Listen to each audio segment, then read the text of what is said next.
So yeah, so I'm going to level an Archmage. I've done the stream on the overpowered full damage. I'm gonna go full heal spec. Save all 15 points for the heal skill. Put all of my points into the two stats that affect your healing, so we can definitely see how effective a healer can be later on. As always, I've uh, I've sent my characters some starter gold, and I've gone through the tutorial since this is a new account and got that Archmage to the vendor, level 3 vendor, so I can purchase one of everything just to get a good start here. Had my boy Luke send me some heal potions because I was out, and then I had some mana potions. So let's get everything equipped. Might be a little slow with the hotkeys on my emulator. I've remapped some keys, doing some different things, trying to see if maybe it'll be a little bit easier. And also, I had the auto attack button or the attack button mapped to a key that would just retap it if I held it down. And I found out I didn't really need to do that, and that may have been crashing me. I may have been hitting the auto attack button or the attack button too many times.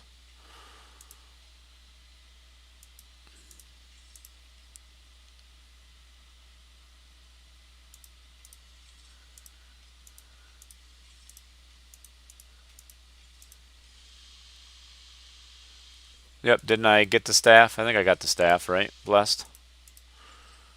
If I didn't, I'll just buy another one, but I thought I got the staff and equipped it. Let me look. Hey, Al. Thanks for joining again. We're up to 6 people. Hopefully we get a good conversation. That's what I like about these streams the most. You know, I'm playing and trying to level up a class and understand it, but I like some of the conversations that we start having. Last couple of streams I've done, Richard VR, one of the VR devs, has stopped by, chatted a little bit, answered some of the questions we've had. So let's take a look. Archmage weapon slightly increases magical damage dealt and healing power. That's kind of the secondary skill. Focus increases magical damage dealt and healing power. That's the main skill. Maximum health, of course. We're ignoring accuracy and initiative for now. And maximum energy. For now, I am going to max everything in focus and everything in weapon because my end goal is to get the heal as high as possible. We're going to leave hit points where they are. Go hard into focus, wounds, and leadership.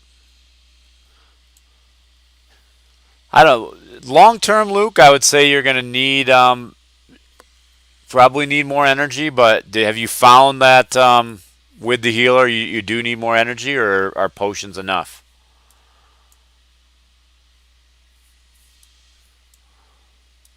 And you don't think weapon, the slight increase in magical damage and healing power is worth it over wounds? I think we'll see. I mean, if I get my root and I get my stuns, I really shouldn't be taking too much damage.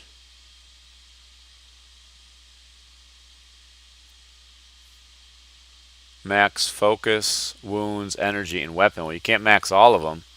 You can only max 2, and then you have 4 stat points left over. 1 wounds, 3 focus. I'm going max. I want max healing power. As we level up, if we start dying, we can always put more in wounds. But for this test, I want to basically be able to see all out. Now I can do these 4 here because those end up being extra. I can do those in wounds, get a little bit more hit points. And then let's look at an ability. I'm not going to spend anything because basically I am waiting until we get down to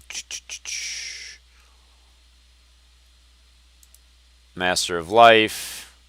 And I believe Earthblood is the only heal skill you get up until level 15, right? I should have checked this description. That I think has already gone up after I respec, but I could be wrong. But my goal is to get this as high as possible. So let's get to it. Yeah, I don't think you do that in the real game. I think in an end game character, I think that you're going to need some in energy, most likely. Probably some in wounds. Hey, Sean R. Thanks for joining again. Today we're doing Archmage. Hopefully we can... I'm about 50-50 zoning into this city for the first time when streaming on crashing. That's a good sign that the red circle stops. If you see that thing spinning over and over, then it's GG and you're crashing. Yep, so it's going to be a slow grind because I'm not putting any points into damage abilities at all because I want to be able to max out that heal skill at level 15. That's the test here to see how a true heal spec works out. I think it'll be okay. I think the Archmage still, if I had to guess, is going to do okay. Has anybody on the stream done that? You know, really maxed out?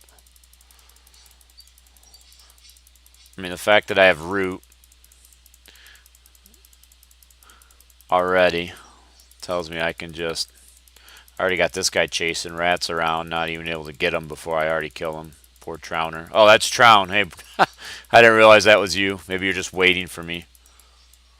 One of the things Trown wants to test today, and Trown is Luke on the stream. He wants to test the group dynamic and how it affects gold or currency distribution as well as experience. So as we get a little bit later in the stream, as I get a little bit more into levels, maybe we'll get everybody on the stream who's watching, get a character logged in. Maybe I'll log in my level 15 Archmage or something near the end because I doubt I'm going to get to 15 during this stream unless I really grind it out. But we'll get a bunch of people on and we'll start with 2 people and kill a couple mobs, write down what the experience is, write it down with just the one person killing it, and then keep adding people and trying to get an understanding of how that works.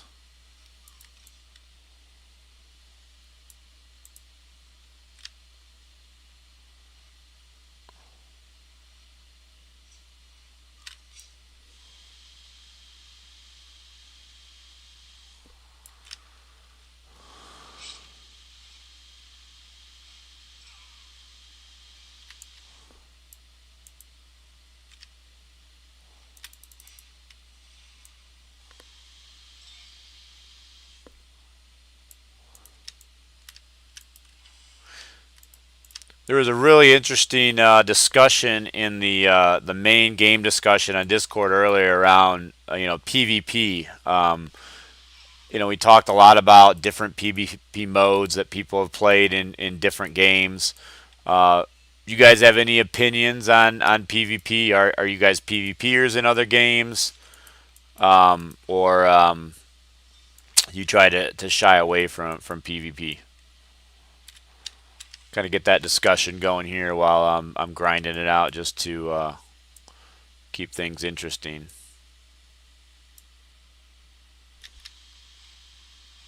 L supports PvP. What kind of PvP are you looking for, L? Trying to remember if you were in that conversation earlier today that we were having in Discord.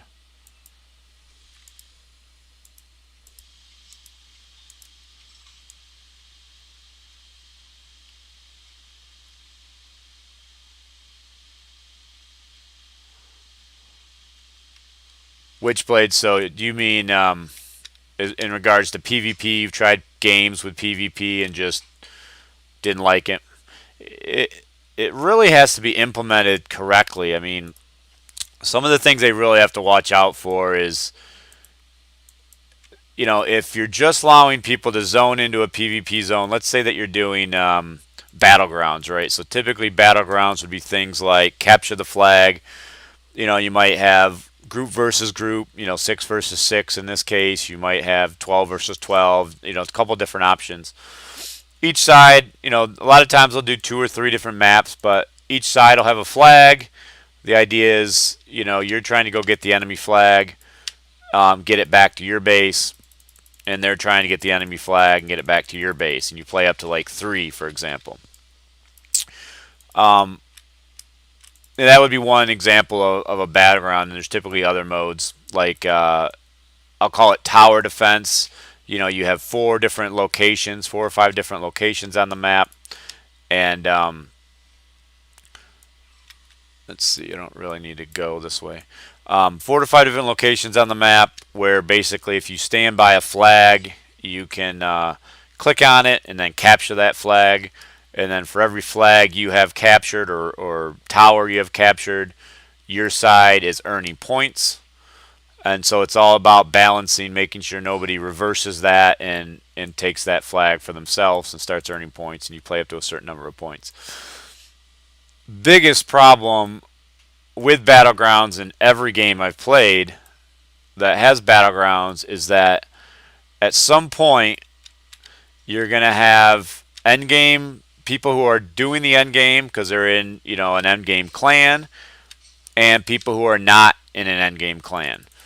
And the people who are not in an endgame clan and getting endgame gear are going to start getting just stomped by people who are in an endgame clan and have that gear. I mean, to the point where it's not even fun for the people getting stomped, and for anybody but bullies, it's not even fun for the endgame clan, because basically you're doing 2 to 3 times the damage as the people you're playing against that just have vendor gear or dungeon gear, and you're taking half the damage, right? So not only are their weapons and spells doing half the damage because their equipment sucks, but you have superior armor with better resists, more hit points, and so you're just basically playing in God mode.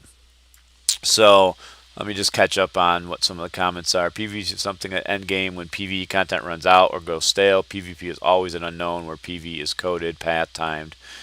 Okay. Healers can certainly be overpowered in PvP sometimes. Yep, I agree with United. Balancing the classes is huge.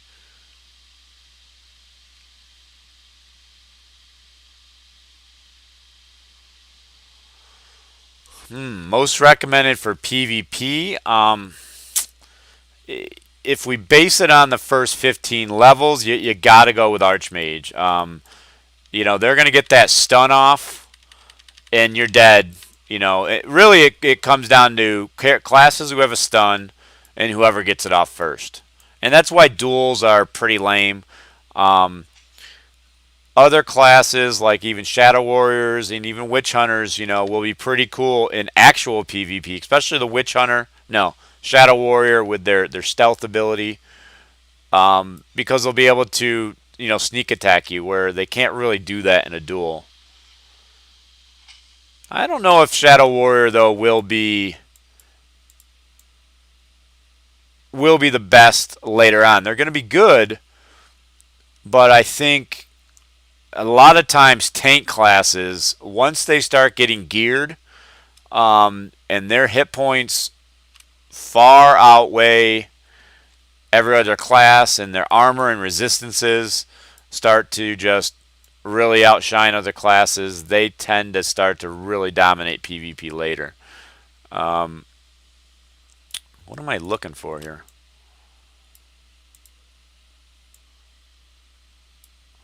Trowner's around killing all my mobs, so I can't finish my quest.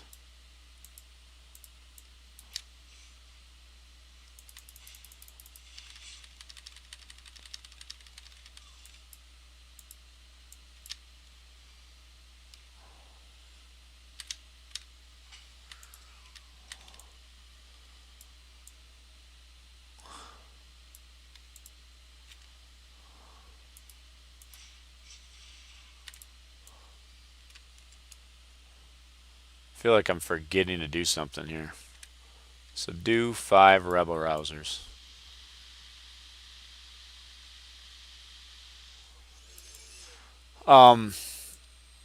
Yeah, so that, I mean, class balance is the biggest thing. It's the biggest challenge with PvP. And again, not just class balance, but character balance for people who, the haves and the have-nots. You know, people who have endgame. Boy, this really sucks doing this quest when there's other people around. Locked it. I mean, I've never had this quest take this long.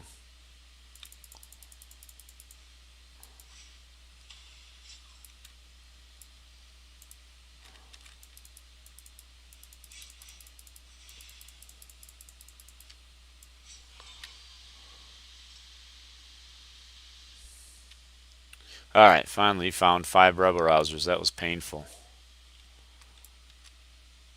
And we're going to go turn that in over here, or do this quest.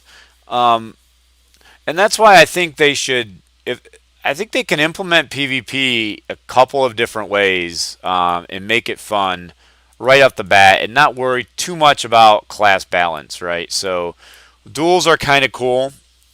You know, I've talked about battle royale, survivor type mode, you know, on a lot of my streams. I don't want to get into that again. Just look that up, Crusaders of Light survival mode. I think that's a great game mode to put in place, to create some really compelling, balanced PvP. You could also allow people to, when they queue for a PvP battle, whether it's Battlegrounds or whatever, choose a class and have those classes basically cookie cutter, right? So you choose, I go in and this time I want to play a warrior priest, and the warrior priest, and I say I'm going to be tank spec, and that warrior priest tank spec is going to have certain gear, and that's what you get. That's what everybody gets who chooses tank spec, and you get to go through and spend your ability points, and maybe you can save that, so you can save a bunch of those slots, and maybe they put extra slots for saving those templates of yours behind a paywall or something. Maybe you get 3 or 4 to start, and then you can save more, or you can delete them and make a new one. But the idea would be that you queue up and you could PvP with any class, and everybody would be on the same footing when they go into the battleground. They'd all be level 50. All would have the same equipment for that class, and the difference is how you spec and how you play. It's not based on your equipment. So I think that would be a cool thing to do. I'm trying to think if I've played any games that actually do that. Somebody said there was a game that did that, but I can't remember the actual name of it.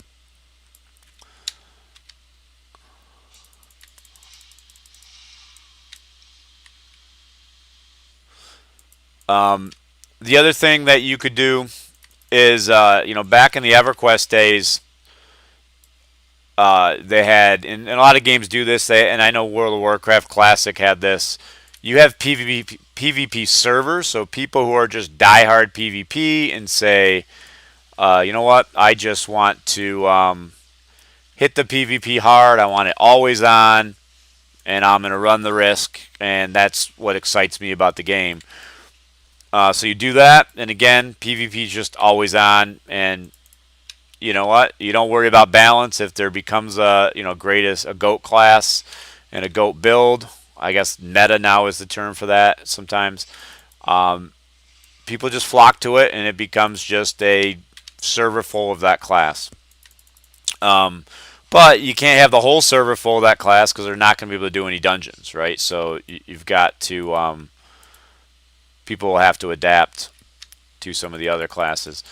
EverQuest also had the ability to turn on PvP. So you could turn on PvP, and you would only want to do so away from the cities. If you turned on PvP in a city, even if you were of good standing with the guards in that city, they would kill you. So you would only turn it on when you were in the city or when you're out of the city, and you could turn it back off, but it took, I don't even remember, let's say 10 minutes for the flag to turn off. And so what was cool about that is if you just felt, kind of frisky and wanted to see what happened, you'd go about your business. Now you couldn't turn the flag on in a zone like this where there's guards everywhere, and it's a starter zone, so you shouldn't have PvP here anyway. But you'd turn it on, you go about your business, and somebody might see you and go, you know what, I'm gonna PvP with that guy. And sometimes you'd have really nice battles break out, right? You'd get a group of people who said, you know what, we're gonna go to this zone, we're all gonna turn our PvP flag on. Word would get out, PvP's happening, in the forest or whatever. And next thing you know, there'd be 50, 60, 70 people all PvPing. Um, so that's an easy way for them to turn on PvP and just say the hell with balance right away because there's no actual rewards. It's just a way to get PvP going and get people being able to do something more than one-on-one without having to code a lot. Also could give them some good insight as to the balancing for when they do implement standard battlegrounds and whatnot. Let's see.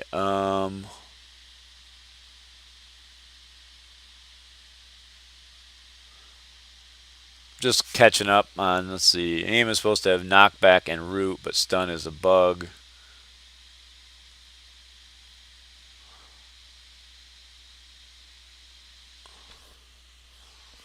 Actually, that reminds me, I've got to spec my level 6. Now here, I'm pretty much going with Wind Blast. You got to go with Wind Blast. I don't know, maybe Don's saying it's a bug. So you're saying because the description says knockback, it's not supposed to stun. Is that what you're saying? It's just supposed to knock the person back, and then they come right back towards you. That definitely will balance this class differently if that's the case.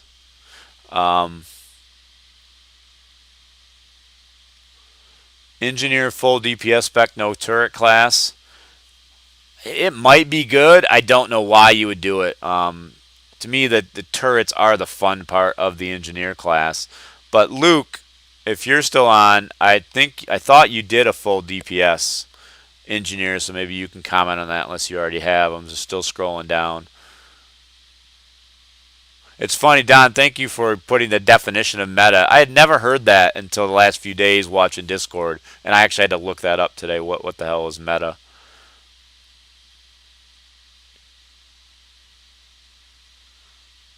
Yeah, blessed. I'm just getting your comment. I love Engineer. It's really fun to play, and I think it's going to be one of the best classes to solo if I understand correctly how all the skills are going to come together and work in later levels. I was showing, in my engineer stream when I got to level 15 yesterday, a tactic where once you get your, yeah, that is just so sick, that wind blast. Once you get your turrets leveled up to where they last 30 seconds, you can basically drop your turrets down, make that kind of like your home base, and then all your engineer does is run around and pull things into where the turrets are. Turrets kill it. You can fire a pistol here and there to finish it off, but for the most part, you're just constantly pulling mobs to the turret and letting it kill stuff for you. This is a good time to. I like how I did that. So that's the first time I've really done that, where I ignore going back and doing these two collect quests until I have to come back to Hagen Square for this quest. So now I can turn in this quest and then shoot over there and finish those side quests real quick.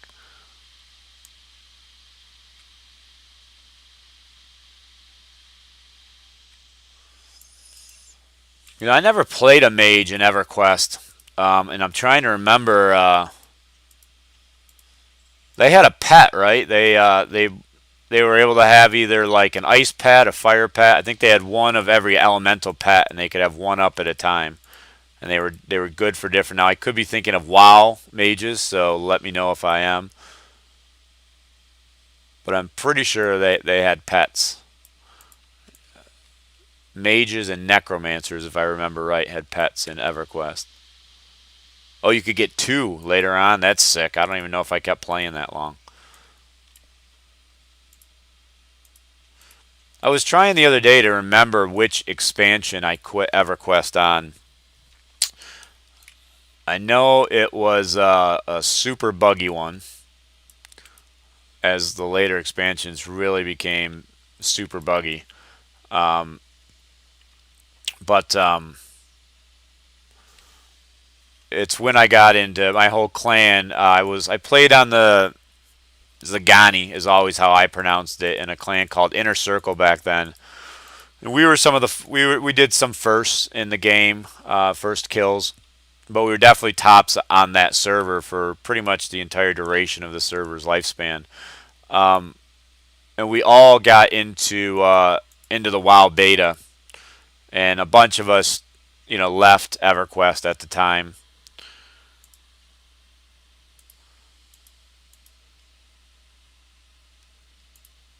Let me sell some stuff here. And I went ahead and sold all of my EverQuest characters. I had 4 of them at the time. So when I got into the WoW beta, I sold all of those and moved to WoW permanently for the next couple of years until I met my now wife, and I had to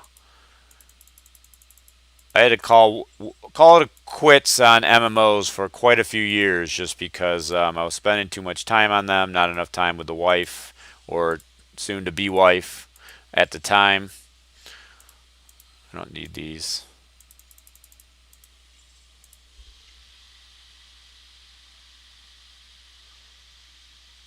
Yeah, I went well beyond Valacious. Well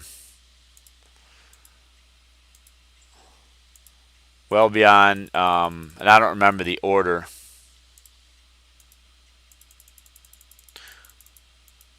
I played after they opened up like the big city area where you could kind of teleport around to different places. Changed the UI, came out with different graphics. It's amazing that that game is still going. Yeah, White Fagro. It's amazing that EverQuest is still going, and I think they're still putting out expansions. The amount of content in that game is just surreal. I mean, there's so much content.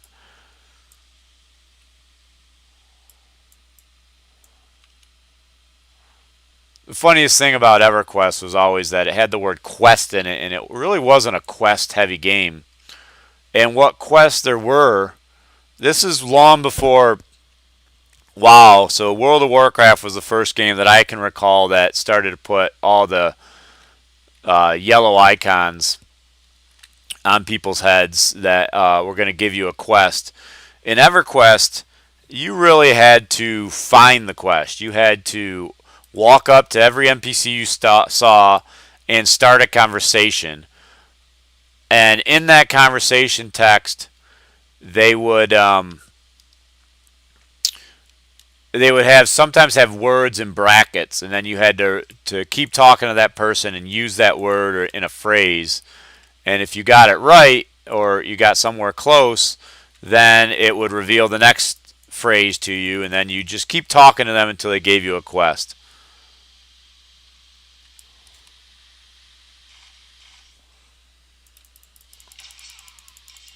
Let's see. Like my first class. And you know what?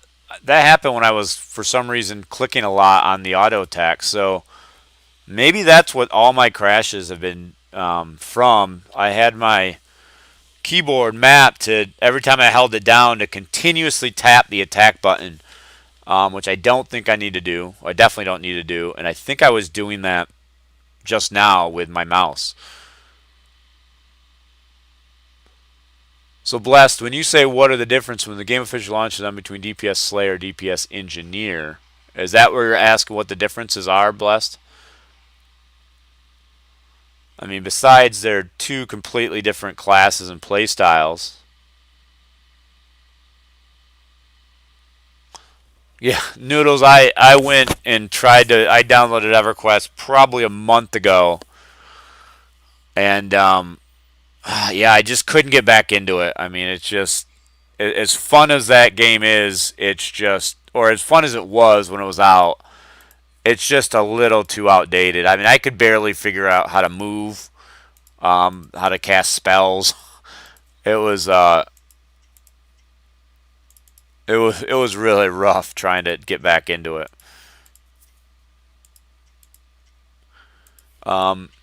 So the Slayer class, Blessed, is a DPS slash tank class.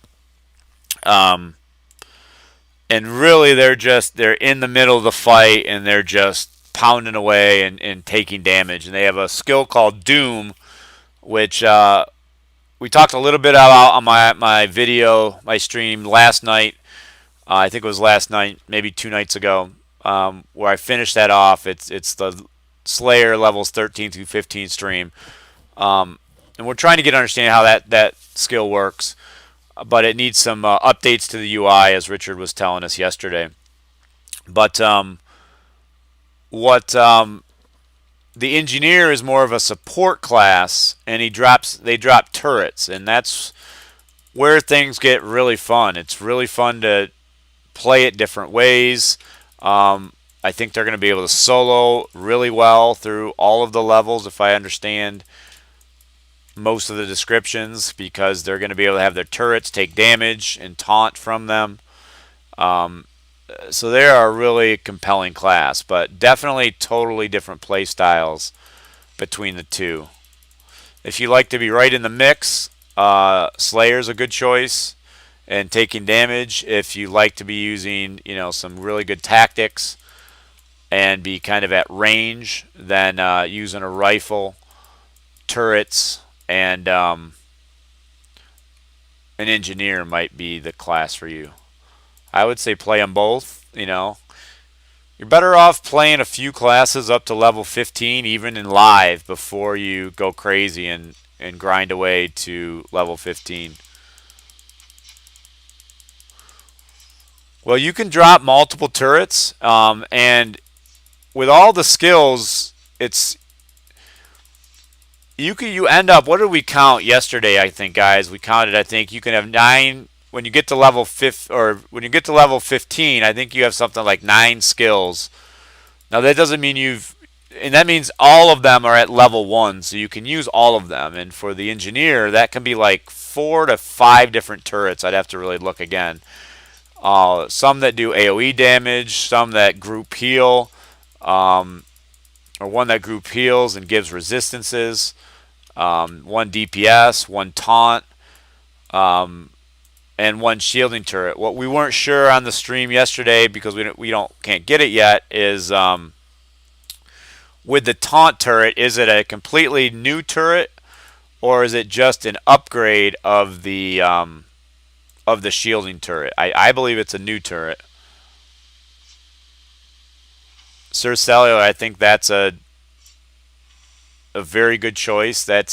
I still need to go back and level up second healer priest, spec it right. That was the first one I did and really didn't understand the game at all, and I think I messed up the spec.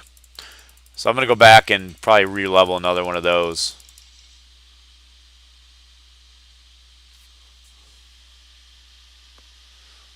Ah, Richard. So that is why I had mentioned on my Slayer video, and I think maybe somebody mentioned it, that I found more than any other class that the Slayer was active in combat for a long time after the last thing they killed, and you couldn't talk to vendors.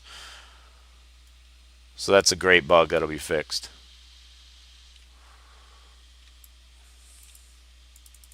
Probably not leveling as fast as I could be because I'm trying to keep up with the stream. But we were talking about PvP, so What else? What other kind of PvP, do people like? Would they like to see in the game? Later on. As I said, we had a great conversation in Discord about it. Wow, 13 people watching and listening right now. Another form of PvP would be regiment versus regiment, right? So, regiment leader or officer, however they do the regiments, declares war on another regiment. They accept the war, and maybe that makes all members of those regiments have an active PvP flag against each other. So anywhere in the game, besides maybe cities, or maybe it's active in the cities, and if guards see you fighting, they jump in and kill you. I'm not sure, but regiment versus regiment, PvP. Again, not an organized PvP where there's rewards and things of that nature. Just another way to turn on a PvP flag potentially, and get down with it and really have some fun.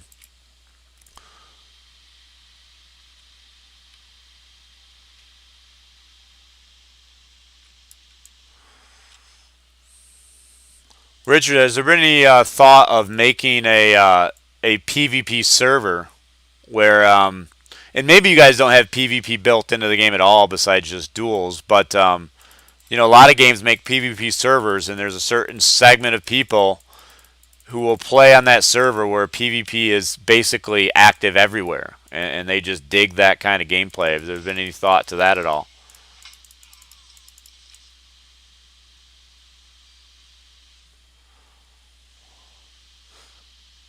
Feet stink. What do you mean by fixed?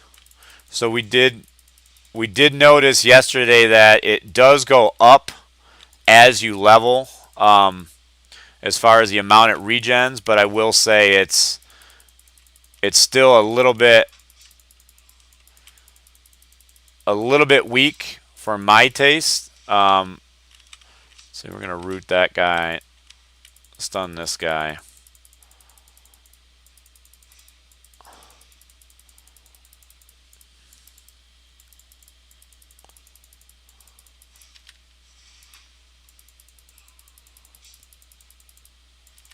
Stun. Oh, warrior priest, how OP you are.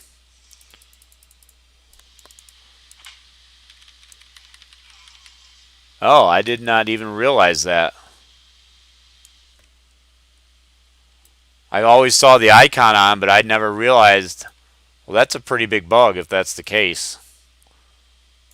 It means they're taking a lot more damage than they definitely need to be.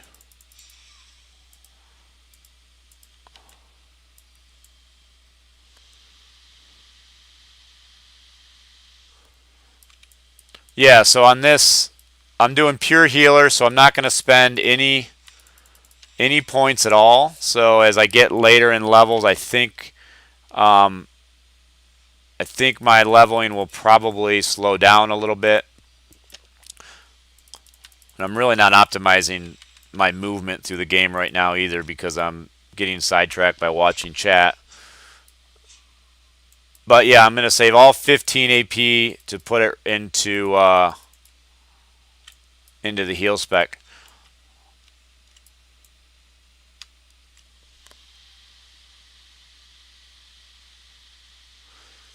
Yeah, I don't know about. I mean, 3 versus 3, yeah. I don't know about 2 versus 2 or 1 versus 1. I mean, that's a duel.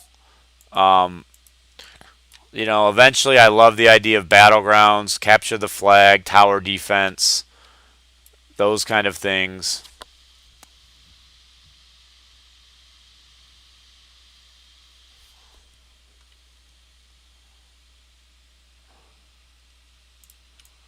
All right, let me press on here. I've really gotten sidetracked. Trying to run through some of these guys. This is not the way I want to go. I ran right back into the area with the level 3 smuggler.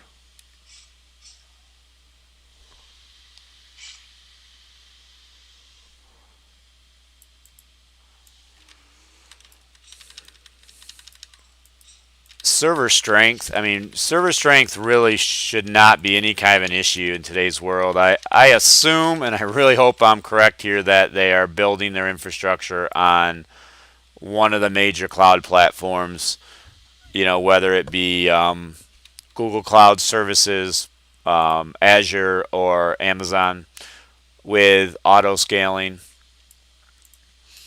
There's absolutely no reason to be using bare bone servers whatsoever these days.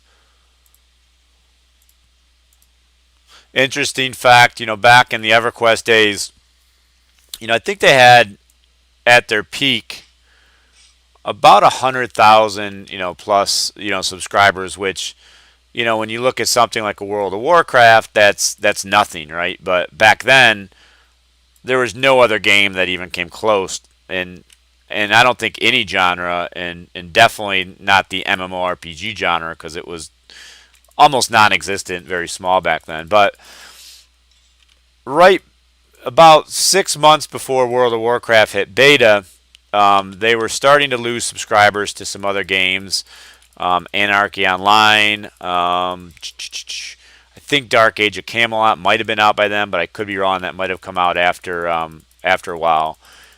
And so they had a summit where they invited people from the top guilds. It was called guilds in that game, similar to regiments in this game, or clans in other games, to SOE headquarters out in, I think it was San Diego, and I got selected to go from my clan. So I went out, and we just kind of met with them and talked about. Excuse me, I got to sneeze.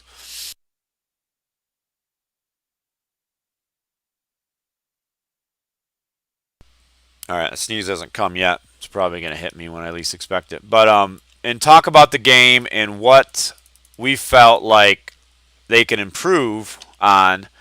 We gave them a ton of suggestions. Really, nothing happened, and the game kind of slowly started to die out, even though it's still active today. But my whole point is they took us on a tour of their server room, and their server room had to be, it was just racks and racks of rack mounted servers, and they had to have 1,000 servers in there that were running the game. Of course, this is back in probably 2000, maybe 2001.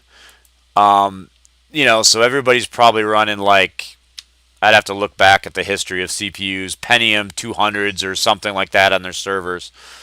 But there's no reason for any gaming company to be running their own servers anymore. I work for an IT company that does streaming, and we're on Google Cloud Services, and it's just dirt cheap. It's all auto scaling. You get the power when you need it. You scale down servers when you don't. And that's really just the only way to do architecture these days in regards to any kind of a server client web-based application.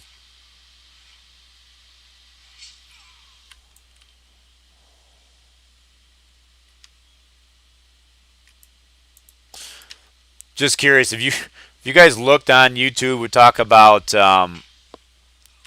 massive massive battles. Have you looked up any videos of Warhammer Online? If not, once I get to a safe area, I'll look up a YouTube video and put it on the stream. Back when I played it, which was when it first, maybe a year after it first came out, PCs definitely weren't as powerful, and it was a little bit ahead of its time as far as how many people they were trying to allow to be on screen at once and in a PvP battle. And it a lot of times just became a slideshow. But in the video I'm going to try and find and bring up, you can see hundreds and hundreds of people battling at once, and it looks like the guy's running at 30 frames a second.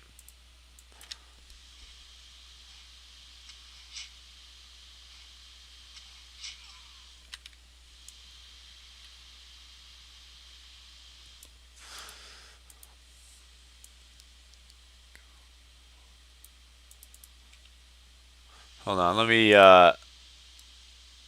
look at something over here. So here, let me drag this over real quick. So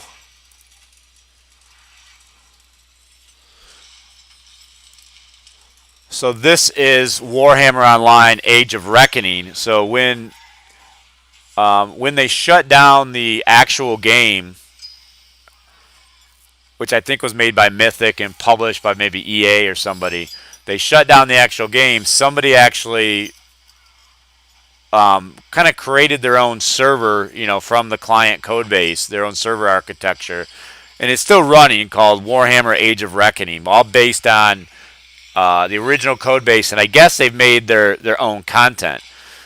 And if you look at this, I mean, there are hundreds of people as part of this battle, all on screen at once. Now, this, of course, is a PC game. Don't get me wrong. You're never going to be able to do this on mobile, for quite a few years. But the power of the PC, multi-threaded architecture, memory, high bandwidth, everybody being on high bandwidth, has caught up to the game. And so they were just ahead of its time. I mean, these are some epic PvP battles for Realm versus Realm in the open world. And then they also had, capture the flag, 12 on 12, tower defense, those kind of things. But yeah, I mean, if they ever get to something like this on a mobile, and they will, the mobiles are getting more and more powerful all the time. But just look at that. Just epic PvP battle. This little shaman guy here, it's like little goblin guy. That's what I played in Warhammer. They were okay, but definitely didn't want to be on the front lines with them. But just thought I'd show that real quick. Let's see. All right, let's press on a little bit here.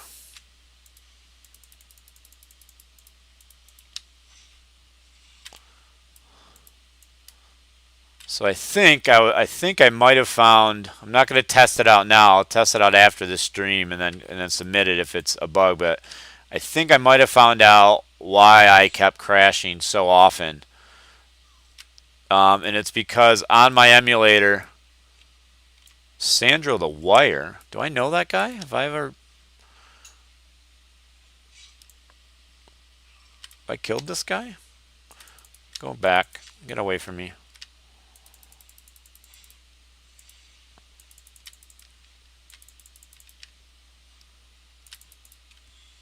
Let's root you, Sandro the Wire.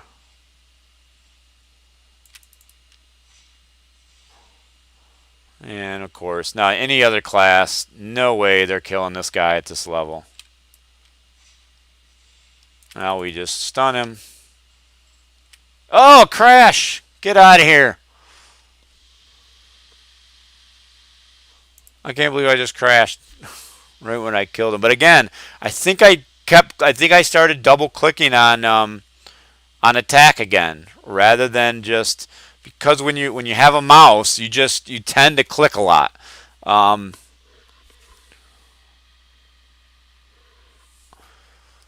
So let's see what happens. That guy, that last stun I got off might have killed him. If it didn't, then I am certainly going to be dead when I come back. Lima, you think that's a ring boss? That's not a ring boss I typically go kill. I must not have him on the map I got from somebody.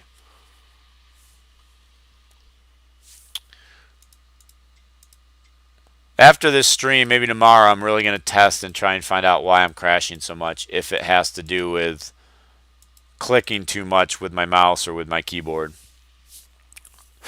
Very possible, since the game's not designed with those things in mind, and it might just be overwhelming the engine or something.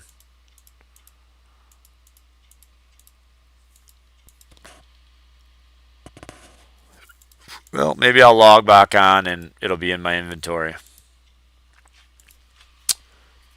16 people watching. That is definitely a new high. If you haven't subscribed, go ahead and subscribe. We get some good conversations going in here, which I like. Seeing a lot of the same names over and over, but seeing some yeah, the stun is way too long, Feet Stink. Some people are saying it's bugged.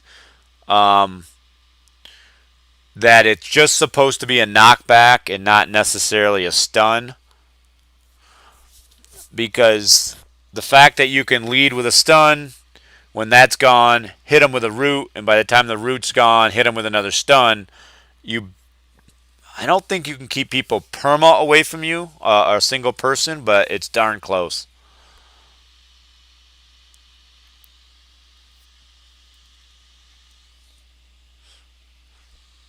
Yeah, I don't know why I didn't know where that guy was.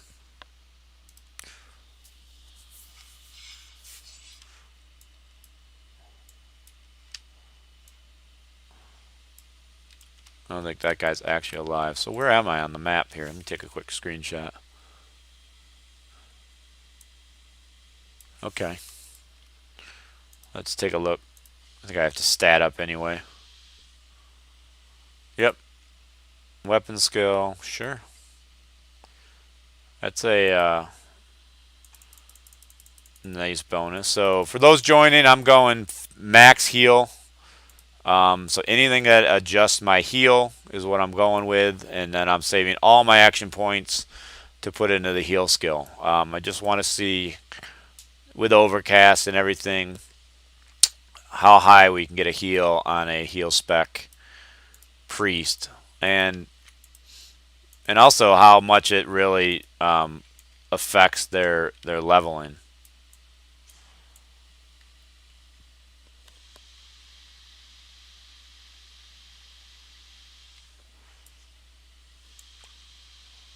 Bless, when you said it was 18 earlier, what are you referring to?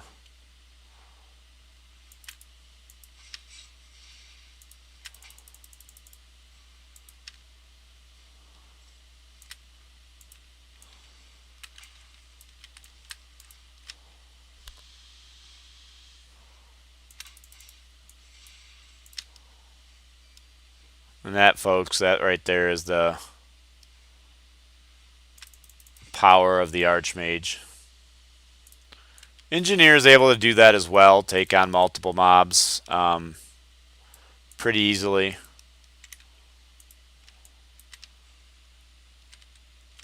Because they can, well, once they get their shielding turret, that is. Get away from me, Trowner, taking all my mobs.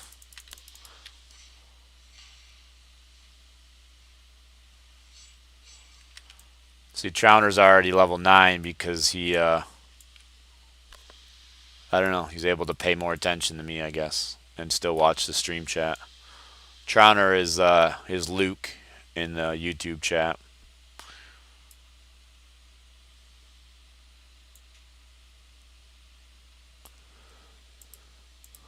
One of my clanmates from Celtic Heroes, Dawn Guild on Erewhon.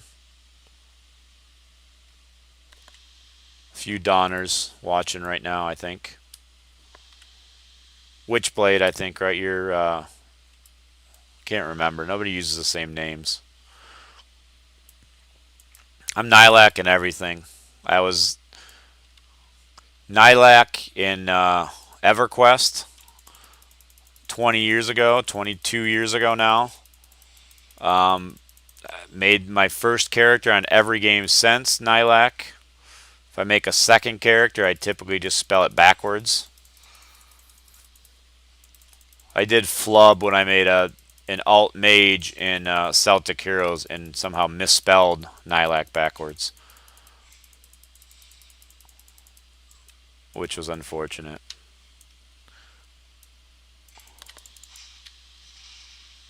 Always Witchblade.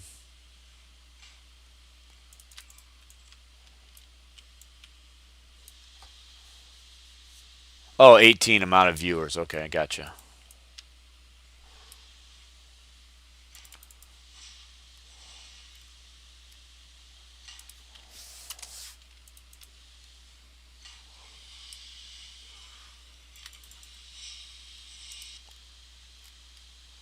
$94 subscribers. Getting close to 100. Got to get to 1,000 subscribers to become a YouTube partner. Seems like a long way away. But who knows, when the game goes live, if VR does some good advertising, maybe it'll end up being a popular game.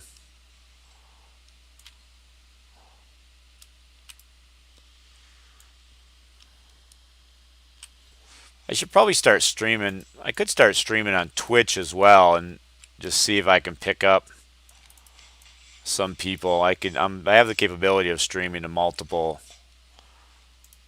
services at the same time.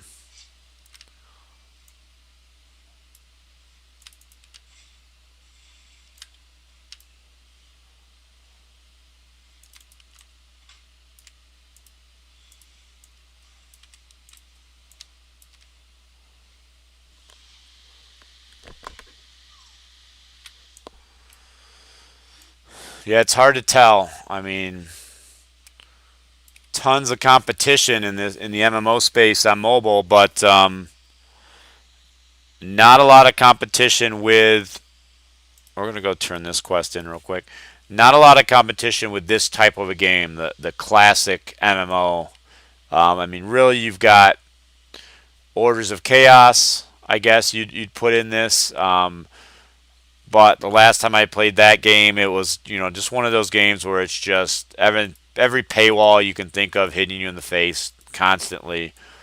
And then you have Celtic Heroes. Now I don't know. Does Order and Chaos anything that has autoplay?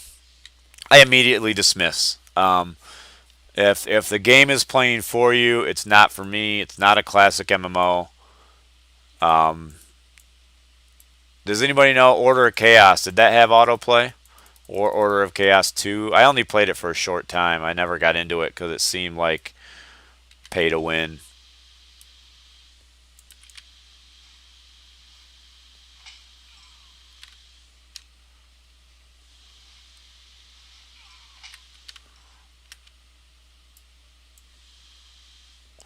But yeah, I mean, as far as I found, you've got this, you've got Celtic Heroes. I guess you could say AQ3D is a bit of a classic MMO. That one never grabbed me.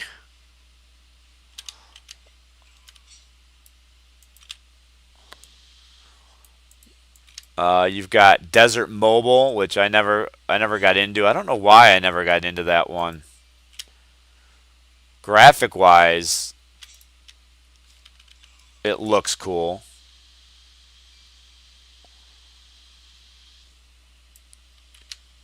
I don't really know why I'm going through and fighting all these mobs again.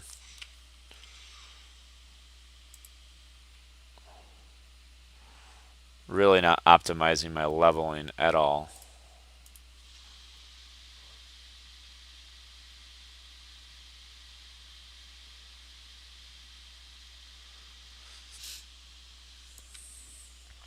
It's good to know, Don. I mean, maybe you can give me some numbers of what your heals did.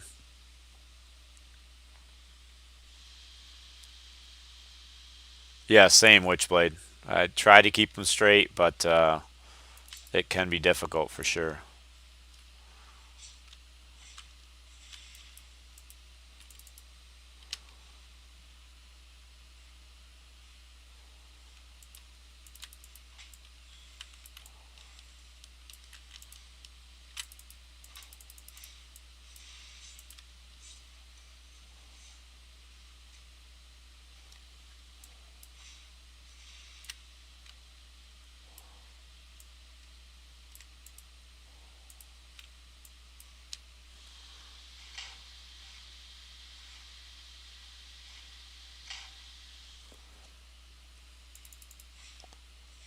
Yeah, there's one game I've downloaded like 4 different times. I always forget the name of it.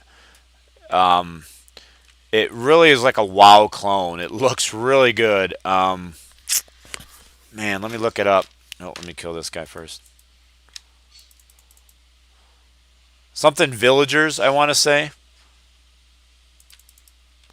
Heroes and Villagers, maybe. But it really looks like a fun game, but you get into it and the game starts playing itself, and it's like, why you're running past all these areas that look cool. It's just questing for you by hitting a button, and you lose interest. I mean, I do at least. First time I went through this game, all the quests, I clicked on them all, read them all, understood the storyline. We have villages and heroes. Looks like a great game, but it autoplays, so I uninstalled it. Never even gave it a chance.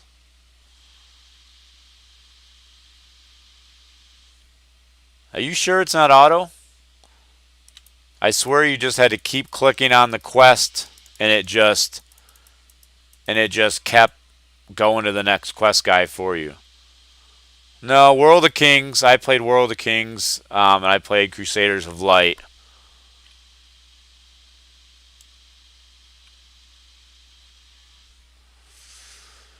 Crusaders of Light, in my opinion, from everything I've played, is the most complete MMO on mobile. If you think about comparing it to what you can do on a PC mobile.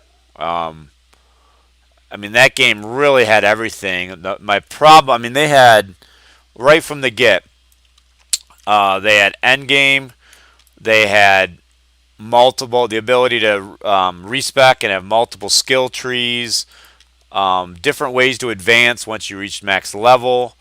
They had they had instance dungeons and instance raids, both like group raids, small group, 20-man raids, 40-man raids, and then different difficulties of everything. Early on they came out with like the instance dungeons where it's like like the normal hell nightmare difficulties, and same with the endgame bosses, and they were coming out with endgame faster than when I was playing it, faster than people were completing it, which is almost unheard of in any MMO. They were probably 2 dungeons ahead as far as endgame bosses of where people could get to and actually defeat when I stopped playing.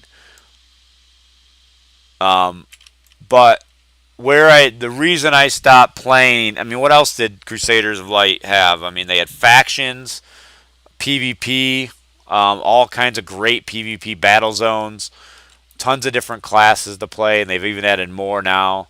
But it was one of those games where you were limited on how much experience you could get in a given day, right? So you had like, I don't remember if it was called energy or whatnot, stamina, I think maybe.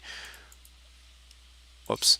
So you had stamina, and once your stamina was gone, you could run dungeons and stuff, but you wouldn't get any credit for them as far as experience goes.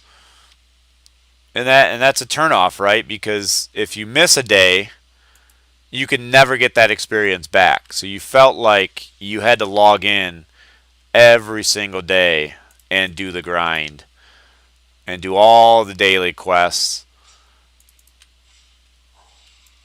But man, did that game have content. If they just had gotten rid of that, the fact that you had stamina, I think that game could have been a winner. Hey, Dream Maker, welcome. So we talked a little bit about PvP. The other good discussion that we had in Discord today was around what are some of the things they could put into the game that will keep the game interesting at max level. So you reach level 15 or level 50. Hopefully there's end game, so you've got that to look forward to. You're grinding out the gear. But what are some other mechanics that you've seen in other games besides PvP? We know PvP can keep people busy. That can keep you busy for potentially years to come, or until they increase the level cap or come out with new content. So a couple of things I talked about, that I didn't make up these ideas. These ideas came from other games. alternate advancement. So what is alternate advancement? So back in the EverQuest days, and let me actually do a quick Google search. Alternate advancement, and let's see if there's a screenshot here. And no screenshot. Let me see if I can find a video. Yeah, so making you watch an ad here. So alternate advancement was the ability once you reached max level, you would basically turn on alternate advancement experience, which meant that you could still continue to kill mobs and continue to get experience, but it would no longer go into your experience pool that was already capped. It would start to go into your alternate advancement experience pool, and every time you leveled up one of those, you would get a stat point, an alternate or AA stat point. And so here are just some of the things you could do with them. There was dozens of things, and they kept adding them. But you could add resistance, so you could put points in fire resistance to get more fire resistance. They had things where you could add 10% to your base hit points. And so the way it would work is you'd put 1 point in and you'd get 2% more. Then the next level took 2 points, and then you'd get up to 4%. And a lot of them went up to 10% if you ended up spending, let's say, 20 points in it, because it kept multiplying. You could increase run speed, up to 10%, just your base run speed. Where am I going as I talk about this? So what that does is it constantly is giving you something to do, and they weren't so powerful that you felt like you had to grind them every single day or else you would fall behind. That wasn't necessarily the point. The point was that you were always advancing your character as you were grinding through dungeons. So I think alternate advancement is a great way to do that, to basically allow people to continue to earn experience as they're going through endgame. If this game ends up with instance dungeons as they're going through dungeons, trying to level or trying to get gear through dungeons. Let's say you run a dungeon and you don't get the drop you're looking for. At least you're getting this alternate advancement, and you're getting something. You're getting some benefit out of it. Now, one of the things they definitely want to do if they go the alternate advancement route is don't have a hard cap. So they should do this anyway. The idea of a soft cap, like was in Celtic Heroes, is just a nightmare later in the game, right? So in Celtic Heroes right now, the soft cap is 220, but I have a ranger that's 234, and I think the max level person on any server is like 236. So you can keep grinding away. Well, now, what do they do if they come out with an expansion and they raise the level cap to 230, and you've already got these people who are already past it, tons and tons of people? It just creates a problem, right? So you want to have a hard cap of 50, and you want mobs, in my opinion, to stop at 50. And then when you come out with new content or an expansion, you can raise that level. And don't go crazy. Don't raise it to 90 or 100. Come out with some content and raise it 10 levels. But make each of those levels equivalent to, getting 1 through 50 or something. Make them hard. Make them last a long time. I'm just reading Don's thing here. So, let me get my train of thought back here. What were we talking about? Alternate advancement. So, let's say you're going through those dungeons, you're getting that alternate advancement, and you get capped at 50. So, until they come out with a level, raising the level, you're you're always putting that experience into your alternate pool, giving you some character progression. Now, what else can they do to optimize content? Right, they can have different levels of dungeons. So if they add instance dungeons, what are the things I talked about was they have different tiers of loot in the game right now, right? They have the green, the blue, the purple, the yellow, the orange, right? That's perfect for distribution in level dungeons. If you start a normal dungeon, it's of a certain difficulty. Mobs have a certain amount of hit points, they do a certain amount of damage, and they have a certain set of skills. Same with the bosses in that dungeon. And you get green gear. Go through it a couple times, get the tactics down, get with a good group, get some gear, and go, you know what, we're going to the next level, whether they call that hell. And then that's going to drop blue gear. Maybe you say, you know what, I think we can try for the yellow gear or the purple gear. Let's jump a level. Or don't let them jump a level. Make sure they have to beat the blue level before they can go to the purple level, right? And maybe they have to grind, a bunch of times on that blue level until they get the gear good enough to go to the purple level. With just a little bit extra coding and adding some skills, adding some more hit points and some more damage as people go up in levels, you're reusing that content over and over and over again. And all of a sudden that one instance dungeon is used for hundreds and hundreds of hours of gameplay, and not just people going through it one or two times and then leveling past it and moving on with what they're doing. But again, that alternate advancement plays into that, because you also don't want people to just feel like, you know what, I'm just doing this dungeon 100 times, waiting on one item to drop, and I'm getting nothing else out of it, right? As long as you have that alternate advancement, what they're getting out of it is always more experience into those alternate skills. Plus to damage, plus to resist, plus to hit points, run speed, energy regen could be another thing. Out of combat, in combat energy regen.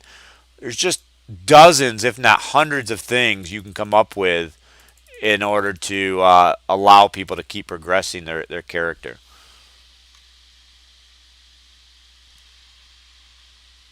Let's see. Don says he liked the idea of AA points.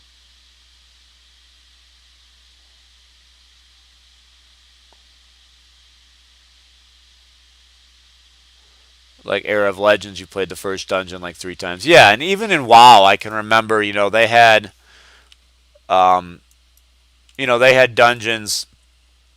And that's the other thing I could do with dungeons. Have a low level dungeon, that maybe starts at level 15, but on hell level, maybe make it level 25 mobs, right? To me, it's got to be a lot easier to change those things than create an all new dungeon, all new bosses. But there's so many dungeons in WoW, and it's been many years since I played WoW. But I remember the first dungeon you went into, you ran it once or twice, and then you leveled past it, right? And sometimes you leveled a character and you never went into it at all. Wasteful. I mean, content is expensive to create. You got to get replay out of that content as much as you can as a developer, in my opinion.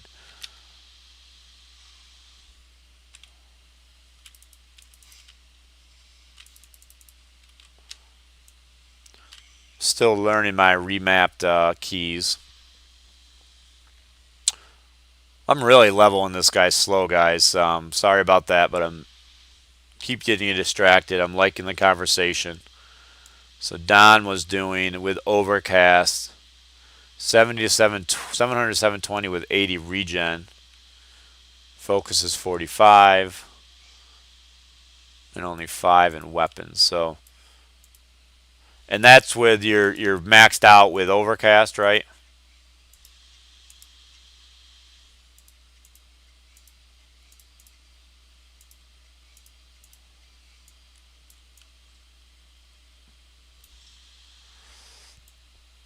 I did find out.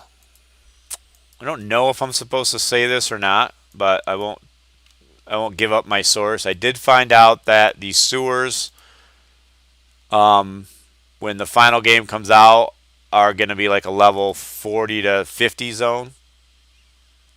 So that's good. I was concerned that they would make the mistake of making it like a 1 through 15 mob zone, and nobody would use that content because they would out level it while doing the storyline quest up top. But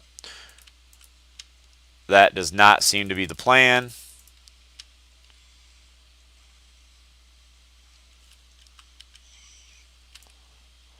Which is good.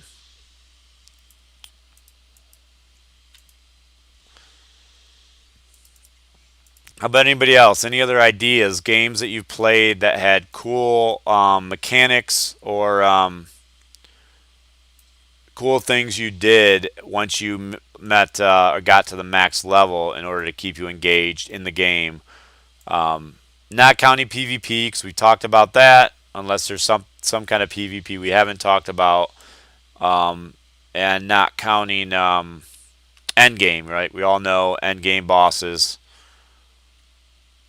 Major part of keeping an MMO active for years is endgame content.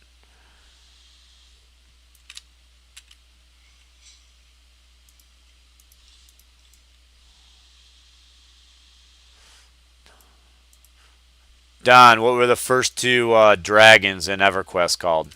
Try not to look it up.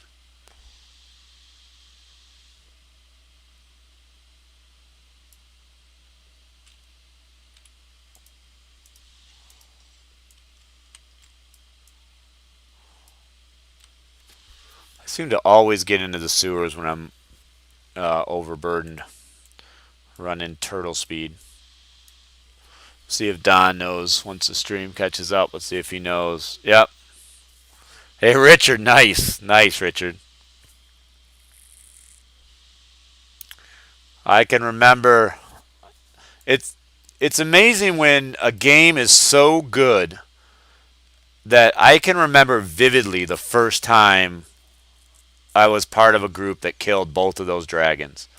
And not just that experience, but hundreds of different experiences in that game. I can recall vividly what it was like. And I remember the key to beating those dragons was early on in the game was to find all the resist gear you could muster.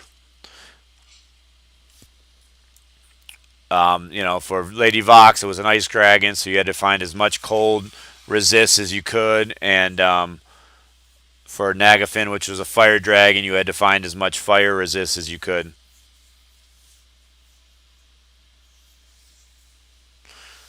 It's an interesting game where the developers made one decision. I mean, they made lots of decisions, but one decision one decision they made on a certain skill affected the game balance for the rest of the game, and I'm sure even to this day. Richard or Don, if you guys you guys are EverQuest players, what skill am I thinking about? And if you don't get it right off, I'll give you a class clue that completely monopolized how the game had to be balanced from then on. Just because of the decision they made with one skill. And I've never seen it done in another game since then. And I'm sure EverQuest is why. Complete heal. Yep. Richard. I love it, Richard. I love it. Complete heal was just what it said, right? If I had 10,000 hit points, complete heal, complete heal healed all 10,000. Later on in the game, if I had 20,000 hit points, complete heal healed all 20,000. For the same amount of mana, right? So it was a level, a super low level skill, low recast time. But it just became more and more powerful as the game went on. So it got to the point where warriors had so many hit points that they just kept having to increase. I gotta sell before I get back in these sewers and turtle my way to that other side of the zone.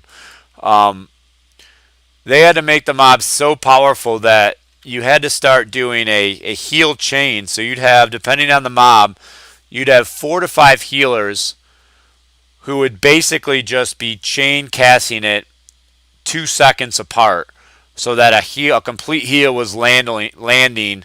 They might have been 1 second apart, depending on the mob. A complete heal was landing every second. And if one of those clerics lagged out, most likely that guy, that tank was going to die. That's how powerful they had to make the mob. All because of that one design decision that at some point they should have just gone back on and said, yeah, we're not going to do this anymore. Another broken item in that game, and I'm not going to remember the name of it, but it was an item that you could camp that would allow somebody to basically exchange. They clicked on it and would exchange a certain amount of health for mana. I believe EverQuest, it was called mana. And so what a cleric could do is they could get this item and they could just basically keep clicking it, sacrifice all of their health or most of their health, and then click one complete heal on themselves. And so they never ran out of energy or mana, as it was in that game. So that was another ill-conceived item that probably would have been fine if it wasn't for complete heal. They eventually did remove that item from the game from dropping anew, but anybody who already had it got to keep it. So it created a really big imbalance between clerics that had it, old school clerics that had it, and clerics that did not. But yeah, I agree, Richard. They definitely could have put a cap on complete heal, but player base probably would have revolted.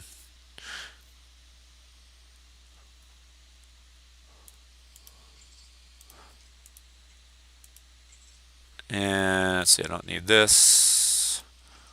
Is this an upgrade? That's an upgrade, so we'll equip that. Don't need the sword.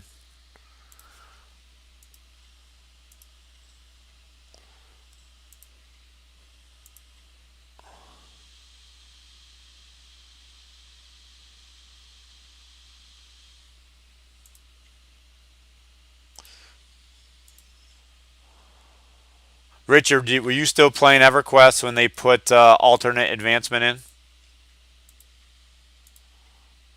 I'm going to actually use some of these speed. Is this a speed potion? What is this? Yeah, I've never used these things. I just kind of leave them sit.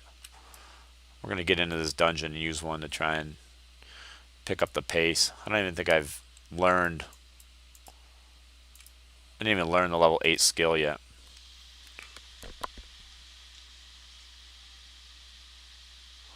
Yeah, Don, complete heal, man.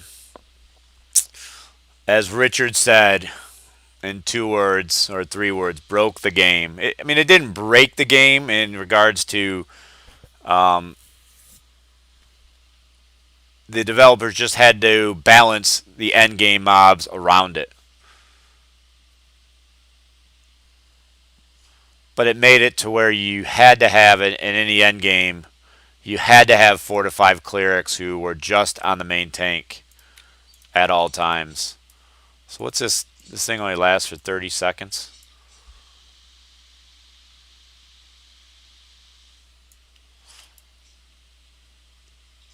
But wasn't Planes of Power fun, though? Did you actually do the Planes of Power content? Did you get through all 4 planes before you quit? Or were you just playing the game and not part of upper level guilds that were doing Planes of Power? Ugh. Somebody tell me on my stream when I'm going the wrong way.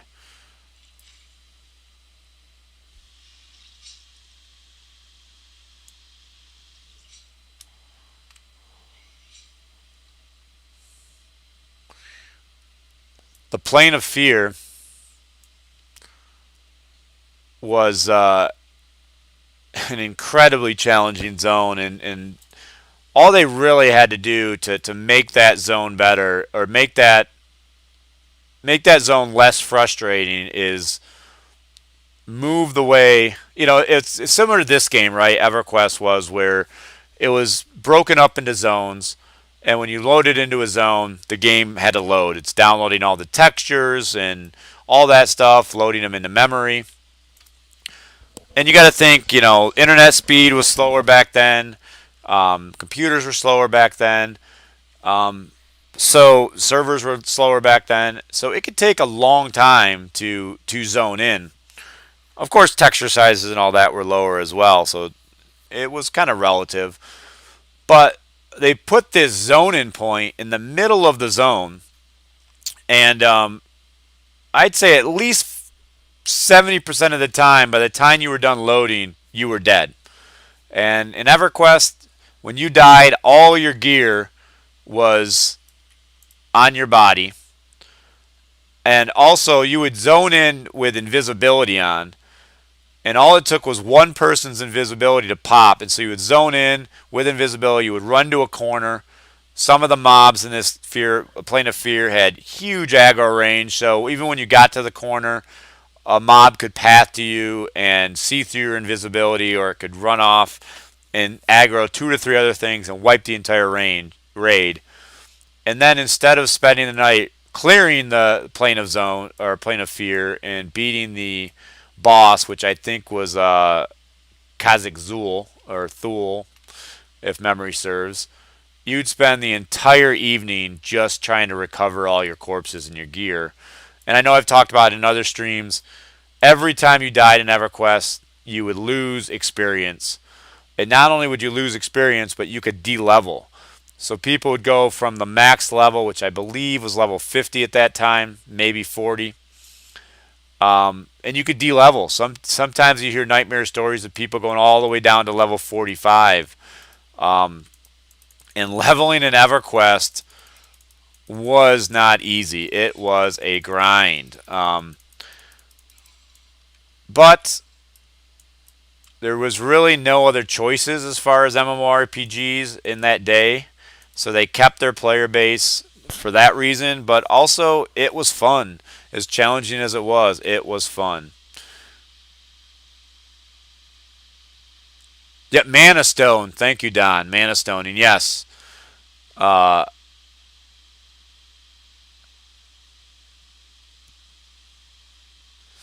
I mean, one of the things that started to happen, Richard, is they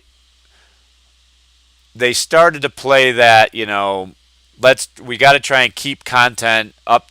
We got to keep up with the end game players who are going through content super fast, and so that caused them to release what I would say increasingly buggy and buggier expansions.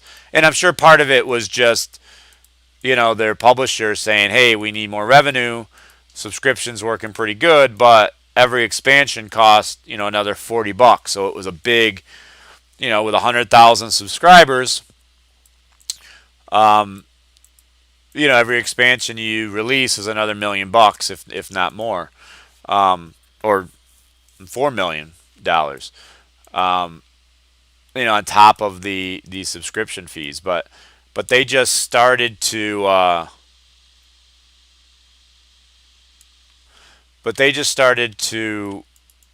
release buggier and buggier content, as time went on, to the point where it would be months, after an expansion was released, where, there were still bosses you couldn't complete, puzzles that, couldn't get solved. And then WoW came out and just took a huge chunk of the player base away. But game still lives on.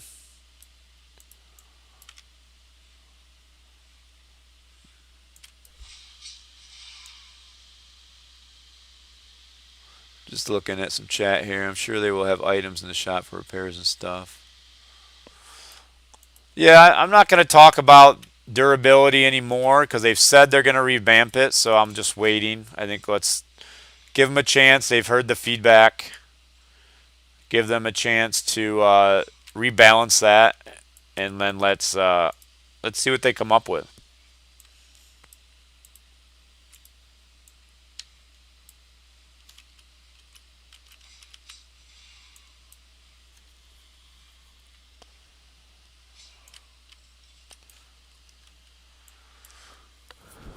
I wish they would. I wish they would increase. I've said this a couple times. Increase the level of these mobs. By the time you get this quest, I feel like these mobs are a little bit too low, so you're not getting experience from the mobs. I haven't experimented with what's the fastest you can get this quest, but I feel like if I'm just following the natural progression of the quest line, I'm typically between level 9 and 10 when I get here, and the mobs are level 5, so it'd be a little bit more fun if they were more your level. Potentially a little bit more challenging. Going to get a little bit more experience.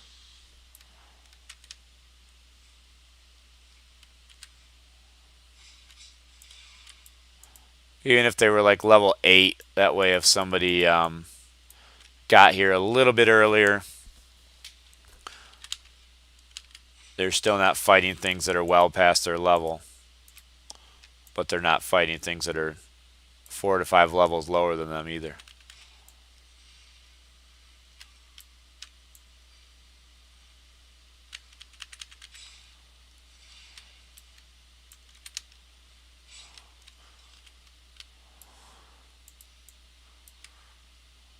Definitely seeing the difference in how long it's taking me to kill stuff compared to when I was putting all my focus on DPS.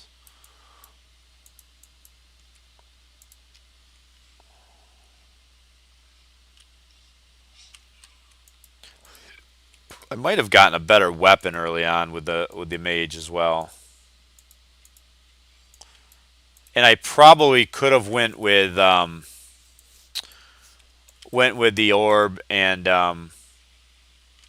the sword for the first few levels until I got the heal, until I got to level 10, and that probably would have been a little bit better damage.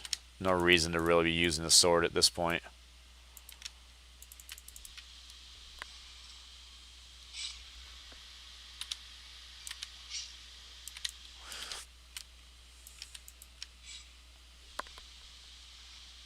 Yeah, Don, I don't know if I would see the AA system. It could, give you or let you go to level 7,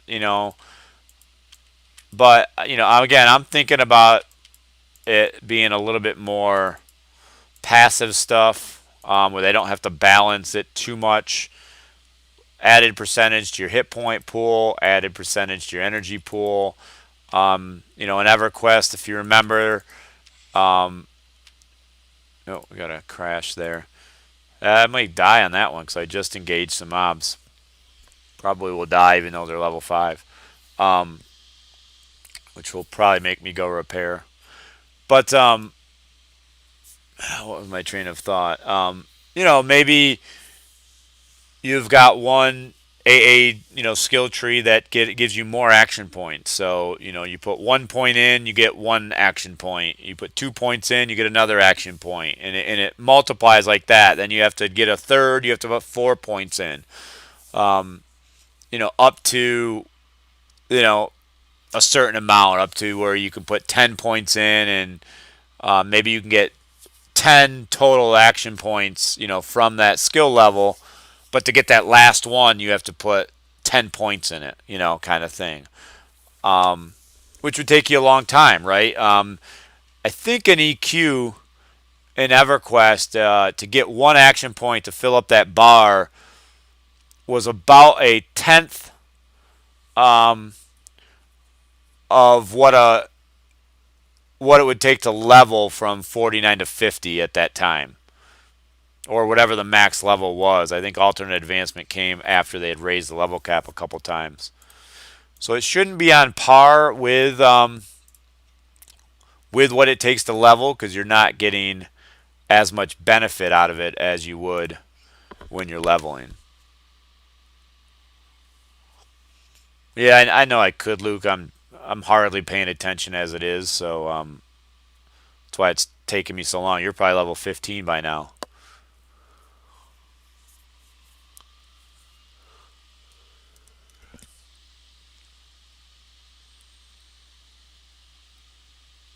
Do you have to use a staff for the heal once you get it? Oh, I heard that. What can you do?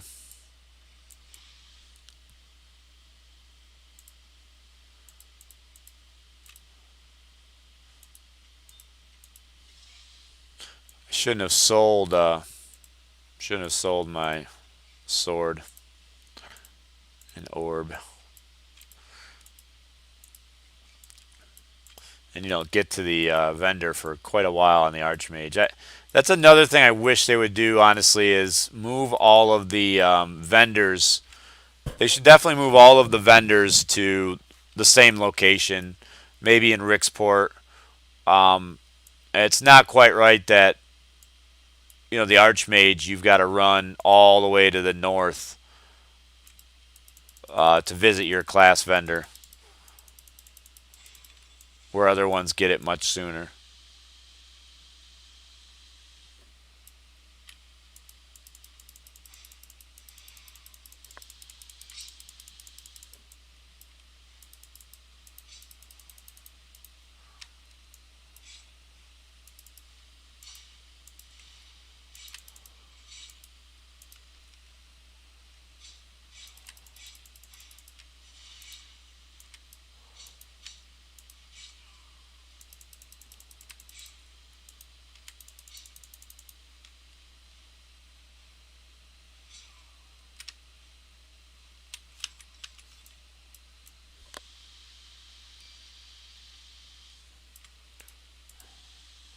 Yeah, that would be good as well, so people know where to find them. I don't mind that. I mean, I don't mind that you have to find them. I guess. But yeah, I'm not sure how they decided. Like Archmage, for example, isn't going to get theirs until they get kind of to the 11 level 11, 12, 11 level 11 or 12 area.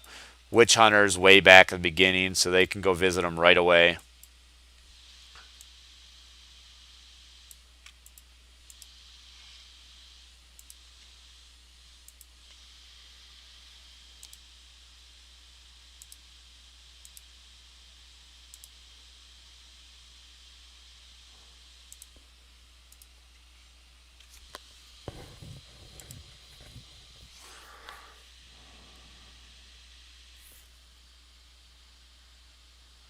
Suppose I should go in and see what the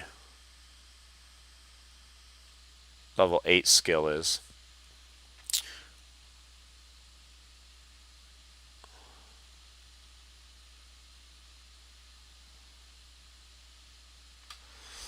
Things may change too how you level once we figure out how you can restat, how expensive that's going to be, how easy it's going to be, because clearly if I knew I could respec my action points at level 10 and respec my stats at level um, 12, I might be doing things a little bit differently. All right. Oh, so overcast. So that's what I got at level 8 that I just kind of ignored. All right. So Master of Life, we're going to go with. Confirm selection.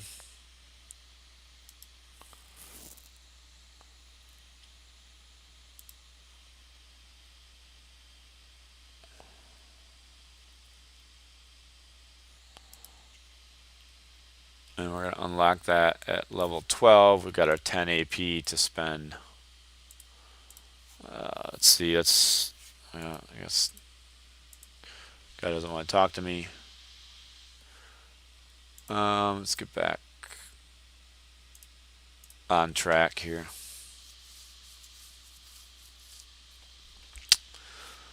What else? What else do you guys want to talk about? Let's keep chatting. Keep me awake. up late doing the stream last night, up early today. Took my kids skiing for a few hours today. So, in fact, I will be right back. I'm going to go and get something to drink. So give me 1 minute. I'll be right back.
All right, back.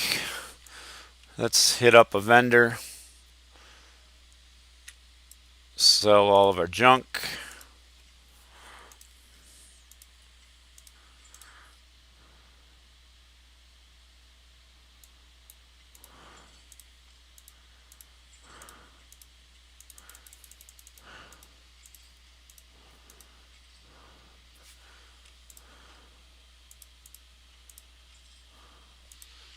So nothing. People don't. Guys, don't have anything else you want to chat about? Keep me awake. I don't know how radio talk show guys do it. Just keep talking for hours and hours.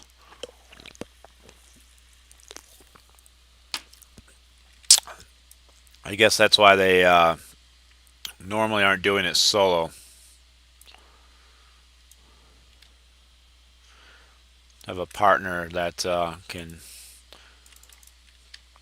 talk with you. I like the Slayer, especially since the Doom skill is yet to be seen, how that's going to play into it.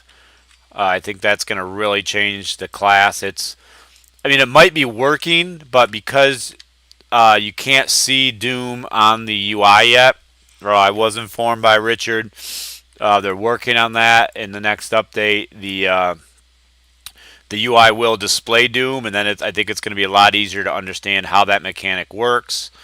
He also told me that the descriptions of Doom and the skills needed some work, so there's a little bit more explanation there, so it's not quite as confusing.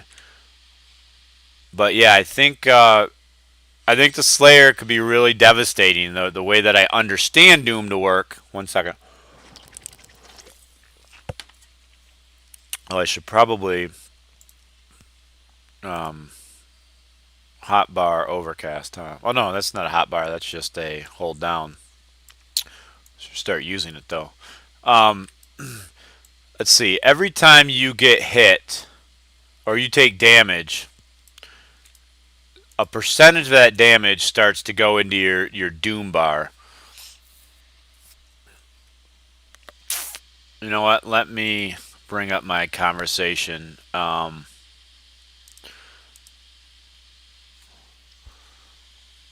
Let's see.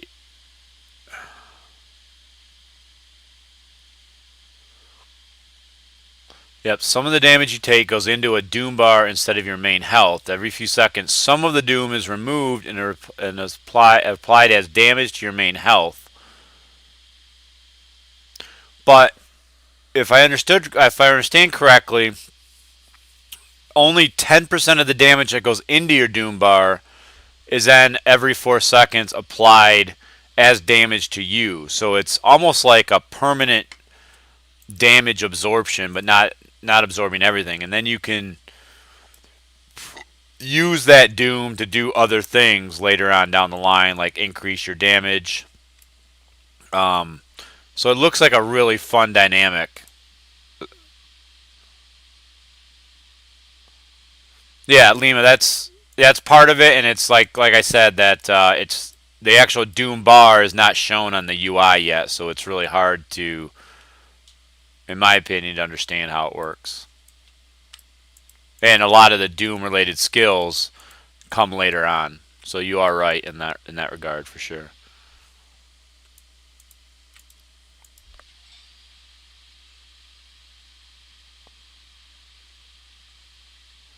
I I Archmage healer. I mean, so far it's really exactly the same as the DPS healer because or the DPS mode. Besides the fact that I'm using a staff, um, because I statted my DPS Archmage exactly the same. Everything in weapon, everything in focus, nothing in wounds. I wanted max DPS. The only difference is I was maxing out Lightning Strike as I went along. So right now I'd be at let's see, 1, 3, another 3 is 6, and another 4. I would be at level 5 Lightning Strike, so it'd be an extra 25% damage there with a 2-second cooldown. So it'd be uh, a 4-second cooldown. But other than that, I mean, the way I'm playing it right now is exactly the same. So, and when I say exactly the same, what I mean is overpowered.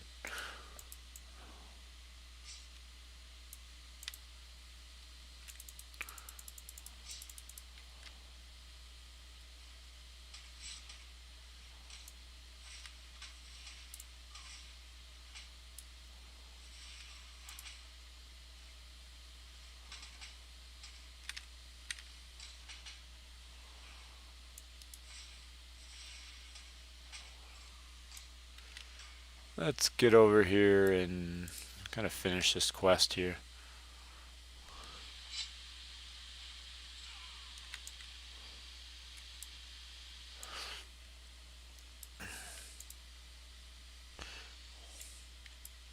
But I mean, the thing is, Lima. Um, I don't know. I feel like the Slayer still takes a lot of damage, so that's what makes me wonder if it actually is working as intended.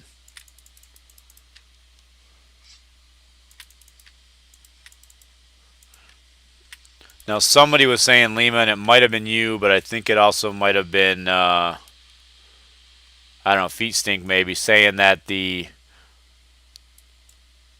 drink that they do, the regen drink, is bugged, and that once you get into combat, it stops working. Um, if that's the case, then I could see that being a reason why it seemed like I was having to use a lot of points, a lot of health potions on the Slayer compared to some other classes.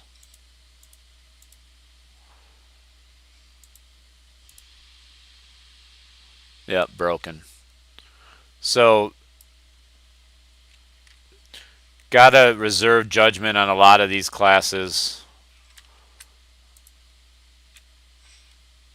until release.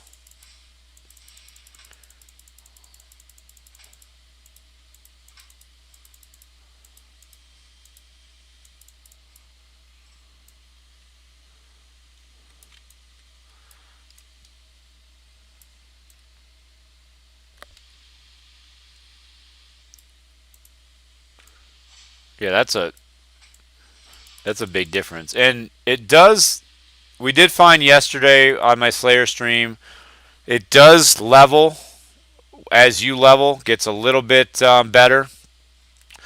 I think from 14 level 14 to 15 Luke, I think we saw what 9 points it went up in regen per tick.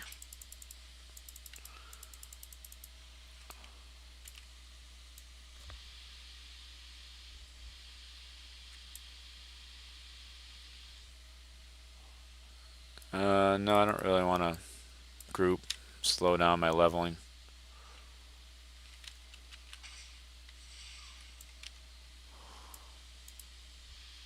Yeah, 9.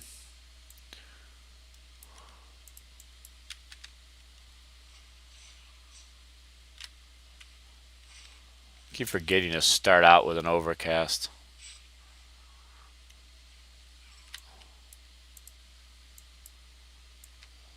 I'm not going to run by it this time. Here we go. First time doing this quest. I have not ran by the stairs in like 8 characters, 9 characters leveled. Get off me.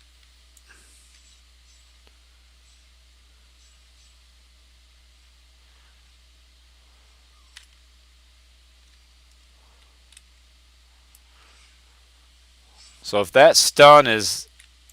that's not supposed to be a stun. It definitely will change the class in regards to soloing stuff. Like the 3 stars and the 4 stars. But I'm not sure how much otherwise it'll change their ability to level.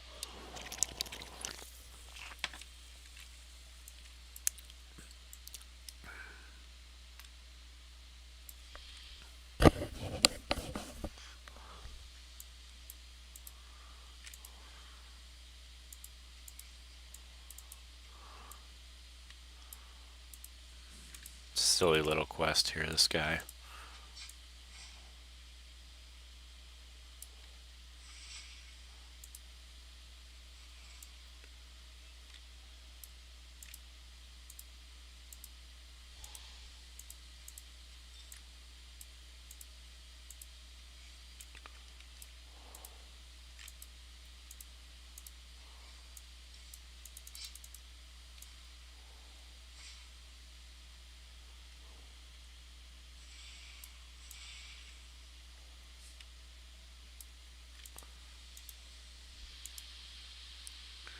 No, I don't think so. I'm running out of things to talk about. Yeah, Lima, it may be. You know, I know what it takes to get to 15 at this point, and I wanted to see what is the max I can get the heal up to by just completely maxing it out. And wounds and energy is not going to add anything to either of those things, so that's the way I'm going for now. And I don't think I need any hit points, to be honest, with the way the mage plays. With my DPS mage, I didn't put a single point into wounds. Or maybe the extra 4 you have. But that's it. And other than crashes, I don't think I would have died on my mage a single time, to be honest.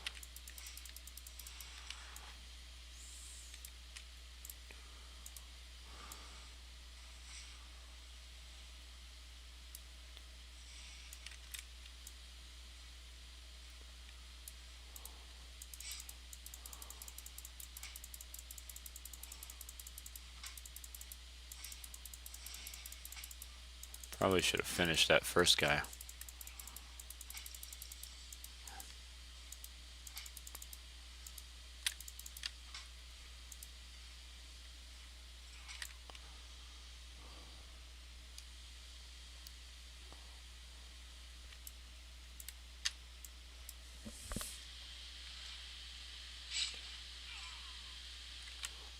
Yeah, getting better, Don.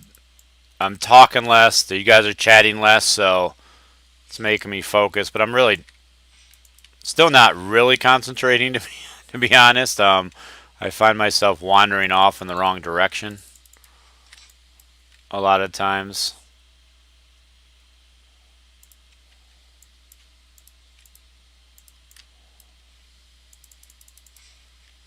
How many of you guys watched my video on UI, my UI breakdown, and when I compared it a little bit to the UIs of Celtic Heroes?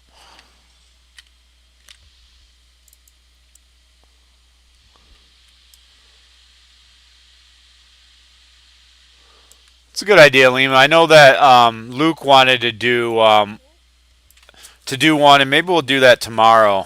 Get some people together and do one on group experience. and seeing when you group what kind of experience you get with 2 people in group, 3 people in group, figure out that formula if we can, and then money distribution as well.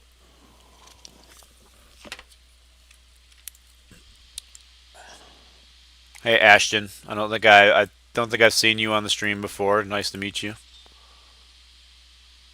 Message retracted. He just said shh, and then he retracted it.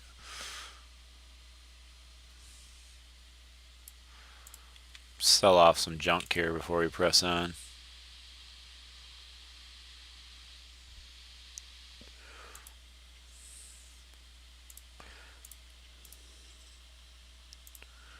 I mean, one of the things I really think they got to do is this mini map up here, just like Celtic Heroes, put it on the, instead of just having the skull icon, make the whole circle appear all the time. Make that skull icon smaller and have the mini map right in that circle, and you gain all that space up in the right hand corner. I would say, I mean, I could turn it down a little bit if everybody else thinks I'm loud. If I'm overmodulated, or you could turn down your speakers a little bit, but I don't mind turning it down a little bit. I guess I was a little hot. Let me play around with it. Get it. One check, check, check, check, check, check. Oh, that's why you said shh.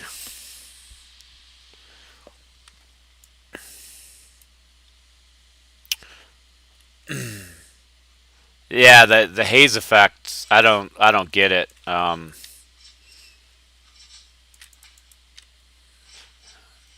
It's a more modern game. You definitely should be able to see in the distance, at least as far as you can on Celtic Heroes. And you see in games like Desert Mobile, where graphics can be really, really good on mobile devices. For sure, the chat box, again, it should be mobile, more movable, but I think it should be kind of down more to the center. But let people move it around. And I had said that the chat or the quest bar should just be a tab up on the chat interface or something, so that again, it doesn't need. How often do you really need to see the quest? I'd like to see more than one quest active. And I know you can do this and remove it, which is kind of cool.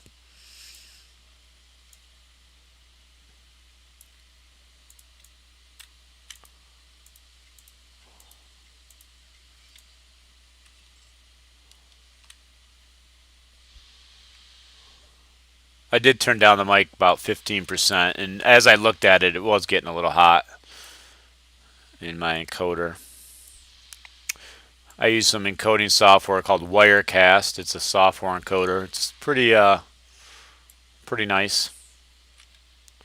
I'm all set up to stream from my iPad once the game goes to iOS. So I'm excited about that. Anybody really scoured the city to try and find all these dogs? I talk about it every time, but I never have done it.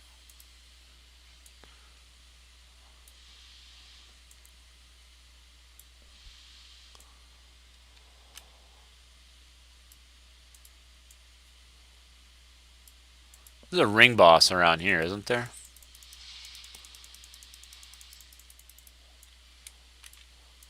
Well, I died. Let's see, I died the one time. I mean, you got to think, if you're playing, and I'm not playing the Archmage as good as I should be right now, but if you're really playing it well,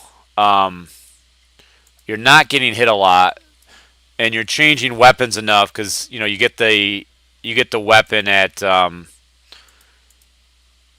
you get a new weapon at that one quest in the sewers, so you're getting weapons often enough that you're not going to have to repair those.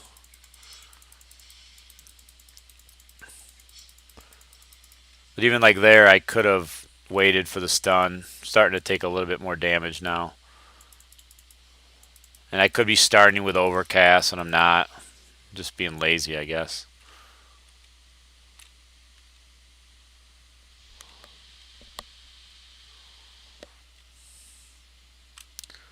Yeah, I definitely feel like I had the most money once I got to the most gold. Oh, there we go. Sometimes that happens where you run by past this guy and it doesn't activate.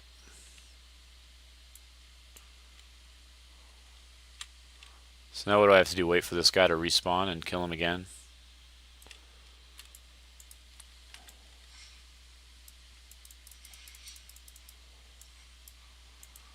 A level up there. We're just going to start with that. You know, I was telling Luke, now, let's see. Can you overcast and auto at the same time? No, because it breaks. So you have to stop, right? Am I right? You have to stop autoing to overcast. Can you guys confirm that is the case? That seems like the case to me.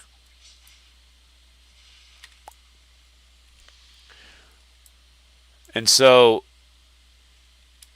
when you think about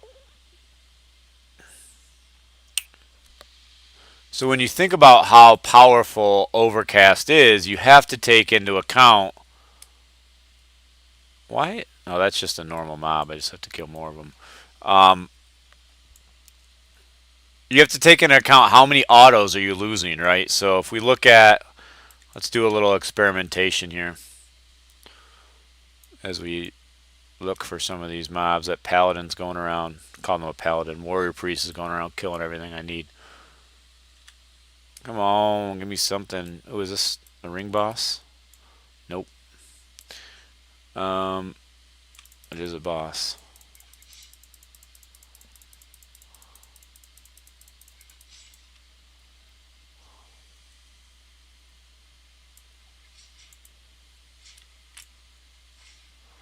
So here's a max overcast, 384. I didn't have a thing built up on it though. I deliver the news.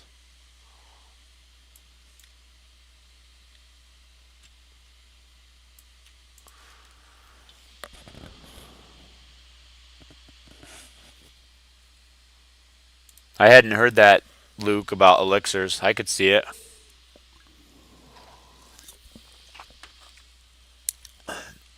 Don, if you could get a screenshot of that, and IM me on or DM me on Discord, I'll add it to my collection of screenshots. I've screenshot. I found one near the docks as well. I don't remember it being behind crates though.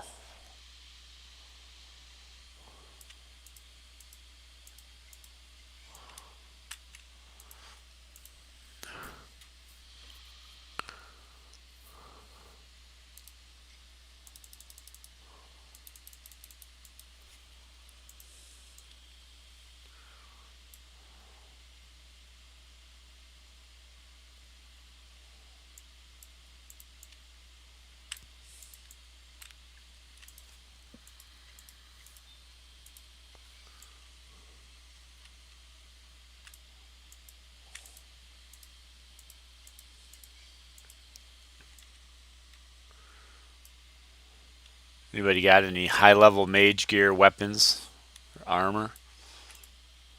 Accepting all legendaries.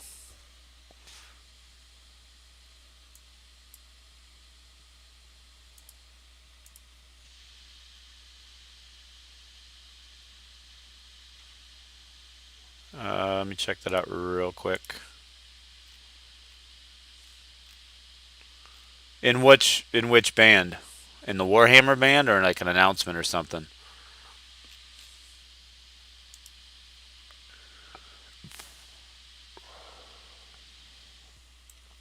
Most recent post I have is me posting the stream link. Or not me, but somebody else posting it since I couldn't even find my own link. Still 14 people watching. Whether or not they're idle, I don't know.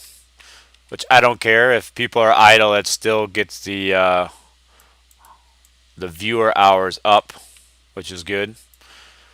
To become a YouTube partner, you've got to have 1,000 subscribers and 4,000 viewer hours.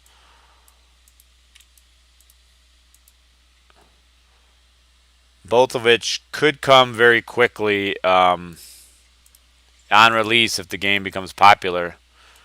Although at that point, everybody will be playing the game rather than watching people play the game, I would assume.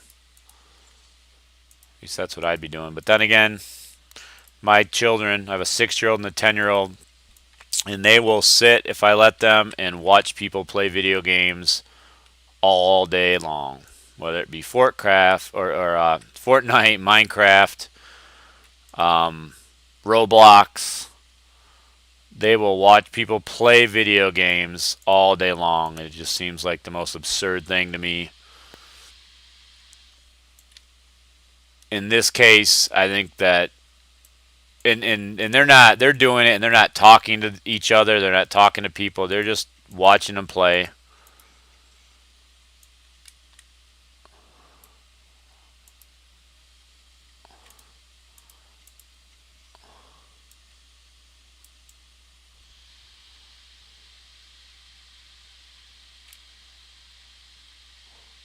How is WoW these days, Noodles? I tried it again. So my story of WoW, my history with WoW was I got into the beta before the game launched back in the classic WoW days. Played for a couple of years. I met the woman who is now my wife, and we had started dating. And she called me one day from work, and she said, and I wasn't at work, and she said, "Hey, I'm about to take my lunch break. You want to meet me for lunch?" And I said, "Nah, I'm kind of busy. I don't really want to go." Right? And what I was really doing was I was playing WoW. And I hung up the phone and I thought, that was kind of stupid.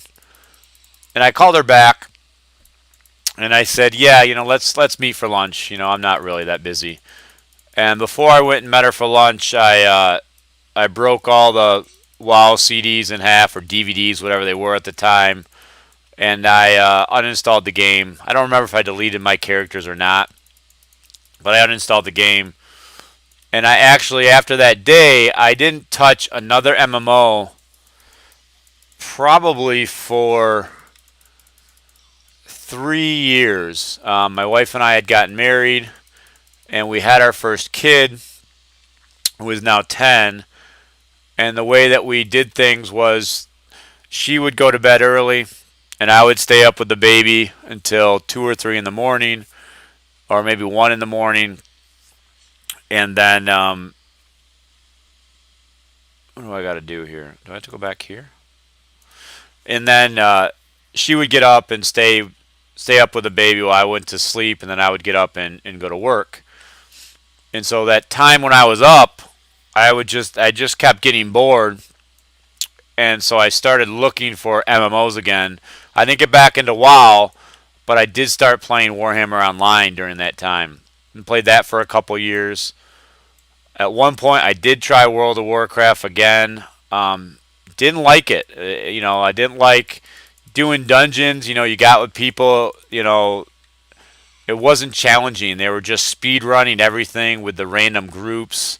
It felt like there was just no challenge in it. And then I started trying to find a mobile game. And I tried a few, and then I found Celtic Heroes, and I've kind of been playing that ever since.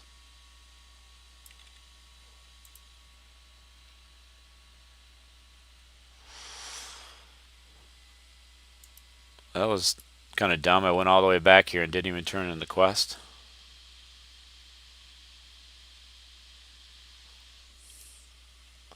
I don't know, Noodles. Have you ever played? Here's my guy. Have you ever played Crusaders of Light?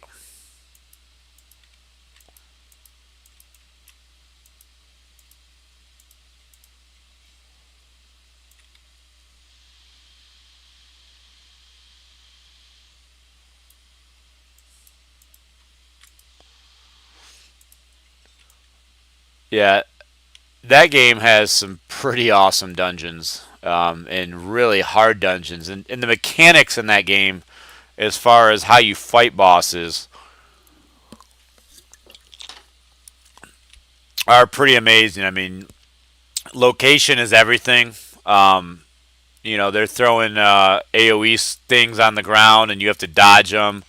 There's bosses where you have to be in certain spots at certain times. There's tiles that will catch on fire on the floor that you have to go in a certain pattern.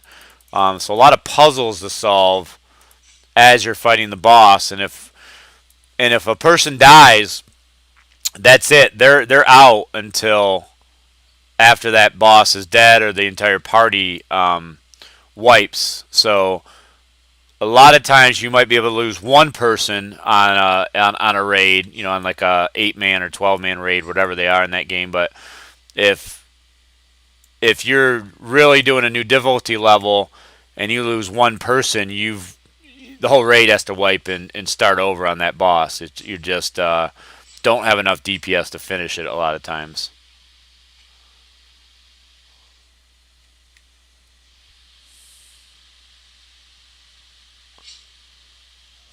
Yeah, thanks, Steve. Thanks, Luke. Yeah, Lima. Lima, you're playing a lot of. Oh, I swear, I swear this happens every stream about this level. I get tired. I start talking a lot. I just start running through mobs trying to. It might happen on that very same quest every time, where you have to go all the way back down to the beginning, like the ferryman, and then run back up. I feel like I always try and run through the mobs and always die because I'm not watching my health and I'm not potting. Nobody on the stream ever tells me. I swear that happens every time.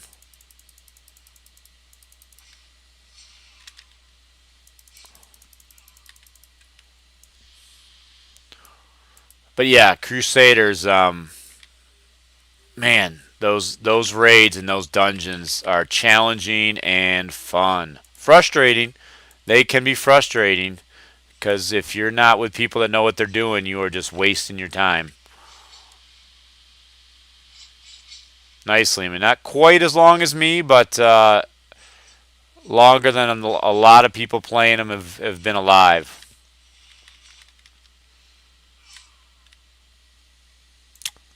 I played with a lot of people in Dawn that I don't think they were alive when I started playing MMOs.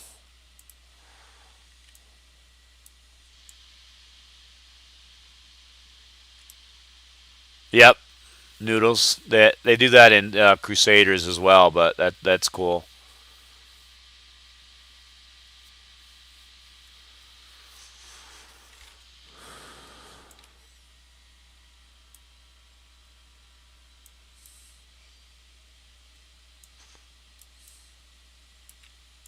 I thought about playing Classic WoW when they came out with it, but I didn't. I figured I did that. Yeah, I think so, Steven. I mean, um, I think from an engine perspective, it's got merit. The combat system is pretty good. Few tweaks to make here and there. It all depends on. I think it's really early to tell like what their plans are with the game. I like that they're going down the classic MMO route, but we don't know like how much content is there, how much work is left to be done.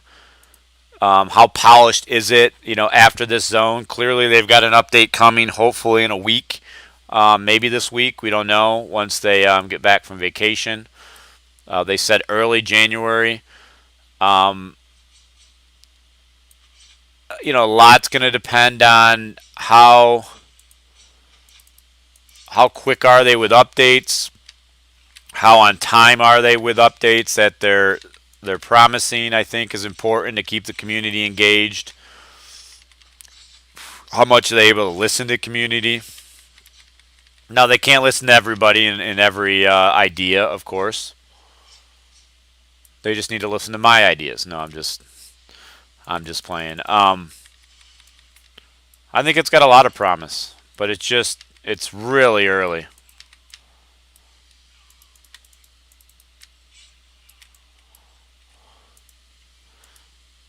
And the longevity of the game all depends on, I think, on the direction they go with things, right? Do they put things in place that we've talked about in the stream, like alternate advancement, different difficulty dungeons, to keep people engaged while they take the time to create more content?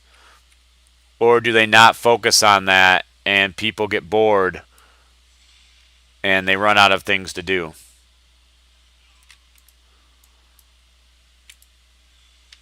Definitely a balance to be had there.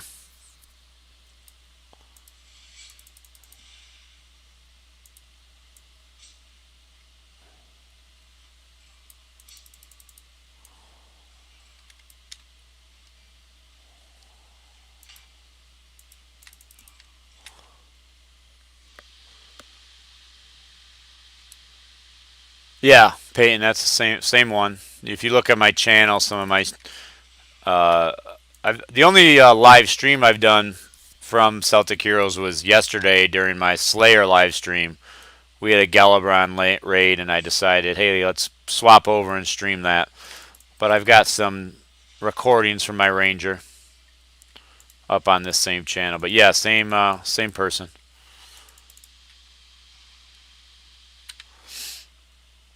Yeah, Luke, I don't know if you were on earlier. I believe Crusaders of Light is the most complete MMO on mobile for sure. But they just made some key mistakes. Too based on the daily grind, stamina, limiting how much people can do in a day.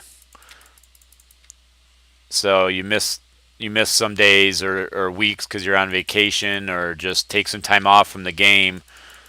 Like, I couldn't even imagine trying to go back to the game now after not playing for probably a couple years. You could never catch up. It'd be impossible to catch up just by the nature of how you can only do so much.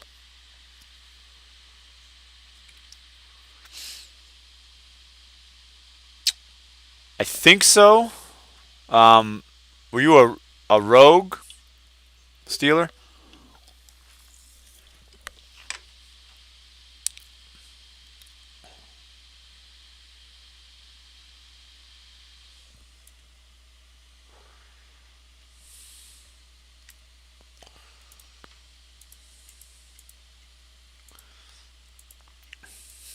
It's funny, Lima. You said you've been playing MMO since 2004, which back in 2004, I imagine you were one of the younger gamers, and now you're probably finding when you're playing MMOs, if you actually start to exchange ages with people, you're one of the older gamers. Um, that I've definitely gone through that transition where I can remember in the EverQuest days, I was in my early 20s. When it first started, I was still in the Air Force, whole life ahead of me. Um, and I can remember we had a cleric who was probably in his 50s at the time, maybe 40s. And then we had a couple other guys who were already fathers, had kids. Um, and then I would get mad at those people when they didn't make a raid, right? I'd be like, oh man, we scheduled this raid, they didn't show up, we don't have enough people. And now as a father and as a husband, as somebody who has got an actual job and responsibilities, it makes more sense. But then you get the young people who are still like I was back then, where you know, they can make every raid. They don't understand when people can't make raids. So it's just kind of funny to me how things kind of transition as time goes on, but remain the same. I always tell people the fights that people have in MMOs, as far as fights within guilds or clans, regiments, whatever you call them, are the exact same fights that used to happen 20 years ago. You know, I can remember all the same fights over, you know, should an alt have loot rights over a main? How should loot be distributed? You know, all of these same fights happened 20 years ago, and they're still happening in all the modern MMOs. It's just hilarious. And I crack up when people talk about, you know, oh, don't, you know, DKP or whatever, don't, it doesn't work. And a system like, you know, an open role system like Epona has on Celtic Heroes might work. But I was there back in the EverQuest days before Afterlife came up with the first DKP system. And the reason why they're called DKP systems is back then it was 2 dragons in EverQuest. It was the only raid, and they were, so it's dragon kill points. Other people changed the name. I think in our clan we called it event loot points or something like that. But the concept was from a clan called Afterlife, and then it's basically gone from there to pretty much every MMO that's been created ever since. And there's different ways to do it, but the fights over loot prior to a point system were just absurd. And the point system, while not foolproof, certainly helped reduce the number of fights that you would have over loot. Yep, human nature for sure. Yeah, Peyton. I mean, I'm on Erewhon and Dawn. Luke is on Erewhon and Dawn. Can't see who else is watching the stream right now, but yeah, definitely a few of us watching. How about you, Peyton? Where did you play Celtic Heroes? Which server, if so?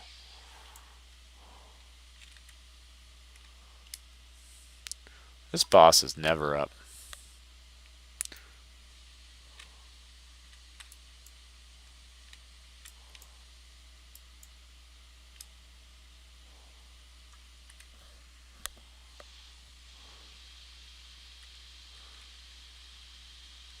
Yeah, is the heal, I forgot I leveled up. You know what, let me get to a safe spot before I get into my character screen.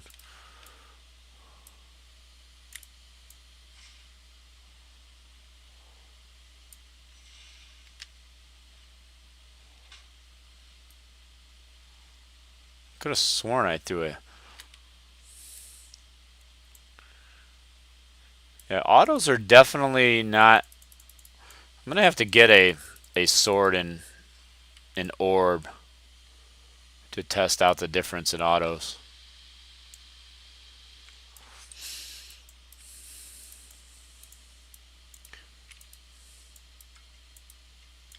You a big fan? You're a big fan of the open role system. I just couldn't. I don't know. I feel like I would have bad luck. I mean, with Epona, I mean, couldn't you basically play your whole career and never ever get an item?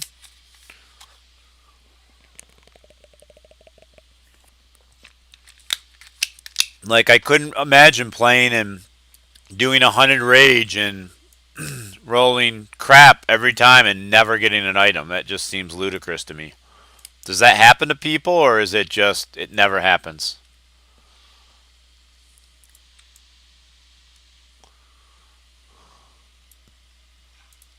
Flo, good old Flo. Let's talk to Flo. And then let's yeah, let's spec that heal. I mean, I don't even need the heal. That's the funniest thing. But I imagine once you get into some group play, funny thing is I think the heal's going to do more than my actual hit points, which is going to be funny. Cooldown 45 seconds, costs 30. And how much energy do I have? Only 110.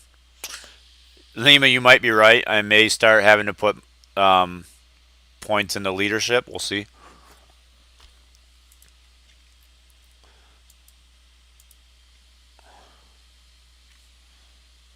$644 health regeneration over 15 seconds.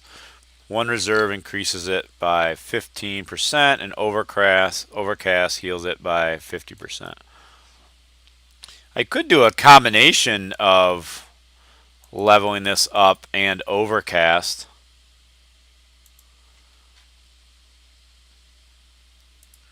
Oh, maybe I won't. All this does is...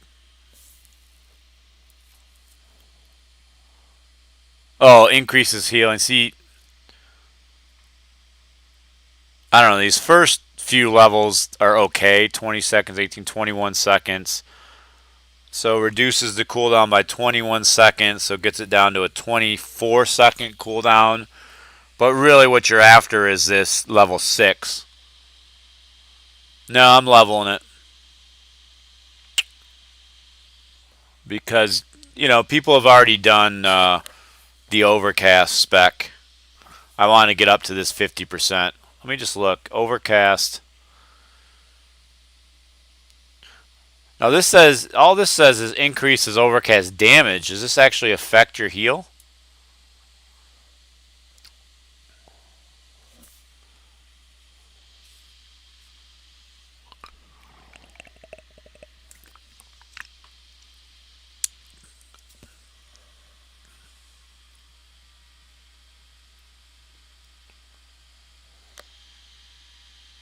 Heal can be overcast. I don't know if it's better. Well, let's see. I guess it is better because 25%, 45%. It might be better, but I'm going with this anyway. Just because I don't think anybody's done it yet.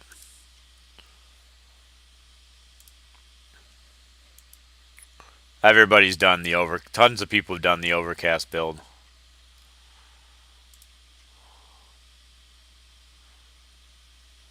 Although, it's tough because I don't need it. For solo play, I'm going to save my action points for now. I don't know who I cast that on. Didn't cast on myself.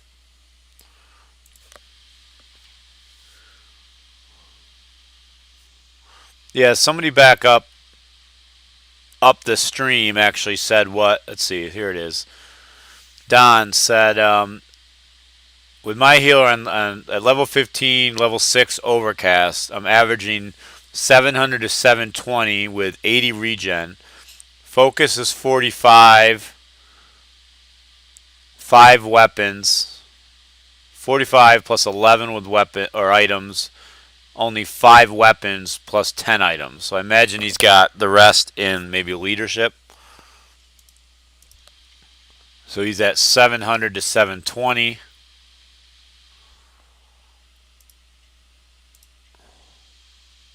With an overcast.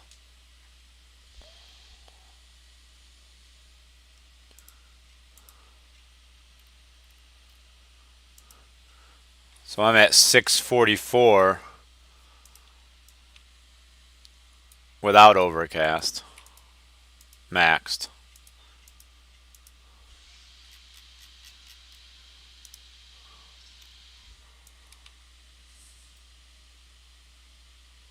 Let's get to some mobs.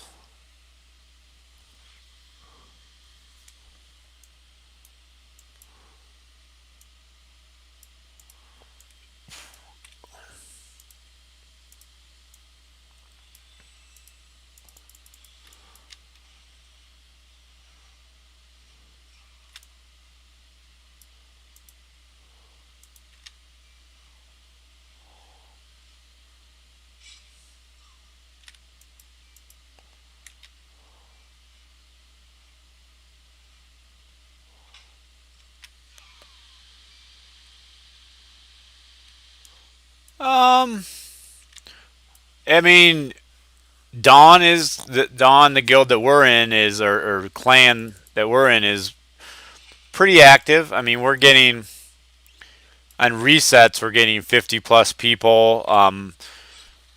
we kill everything on spawn pretty much except for Galley, BT, and Dio. We schedule those just to give everybody a chance to go to them. But yeah,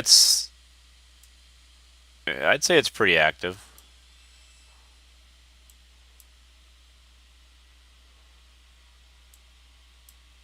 So that's doing 65 per tick.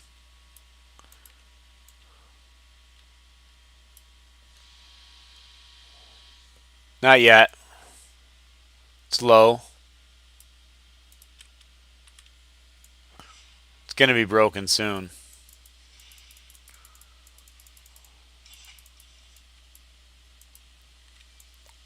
Oh, it's going to be broken when I log back in after that crash.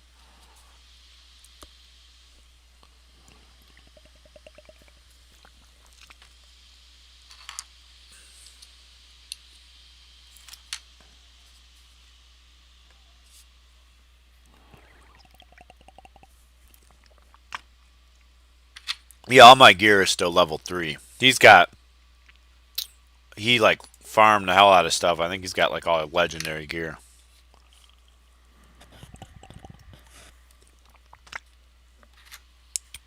And all the jewelry and whatnot. I should have been looking for jewelry bosses as I went through, but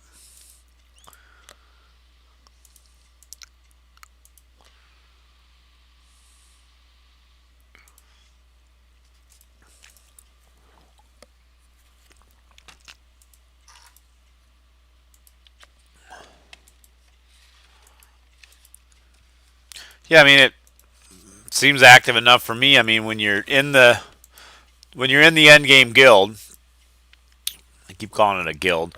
When you're in the end game clan, the only activeness you need is to make sure that DL, EDL, Heelys, and endgame bosses are killed. And if there's enough people to cover those, then it's active. I mean, what more do you need? Yeah, I don't either. As soon as the forest opens, I would say gear that's better than the legendary will start dropping within a half an hour as people hit level 20. Who knows? There could be a vendor on the other side of that gate that sells better gear. And even gold. I mean, people are farming forever to get up to 30, 40 gold, whatever they've got. And that's great, but once you get to 50, every mob's probably going to be dropping a gold or two, if not more. Healer Spec Warrior Priest, I'm going to do it again. That's the first class I played. I knew nothing about how to spec. I don't think I did it as good as I could have. So I'm going to redo it. Probably next, after I get this guy to level 15.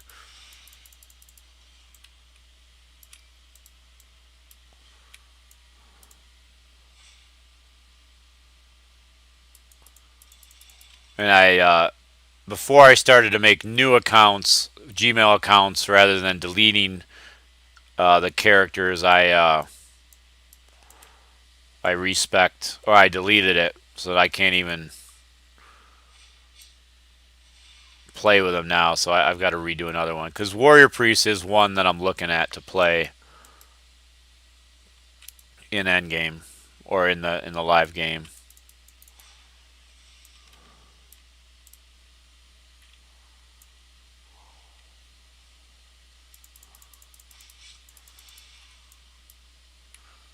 You are correct. That mana is definitely...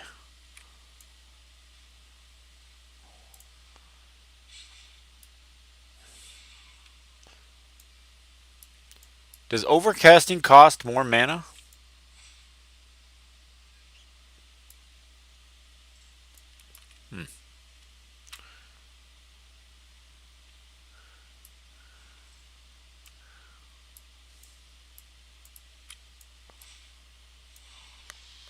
Yeah, I didn't think it does, but I don't know. I just feel like I'm going through more energy all of a sudden.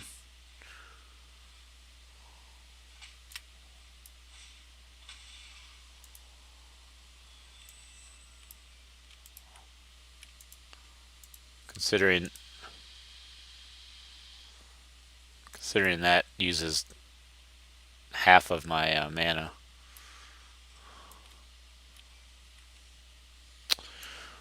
Oh, one more scarf.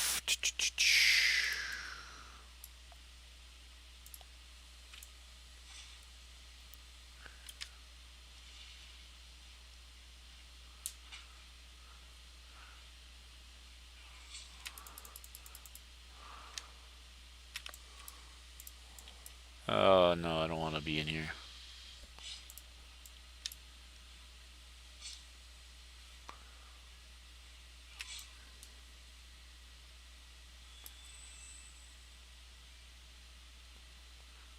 So what does this skill do? Does it does an initial heal and then does heal over time?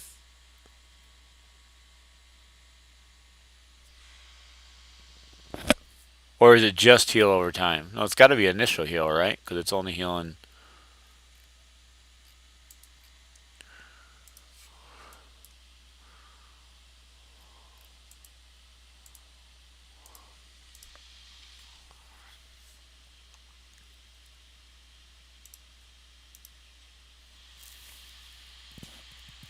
Heal and regen.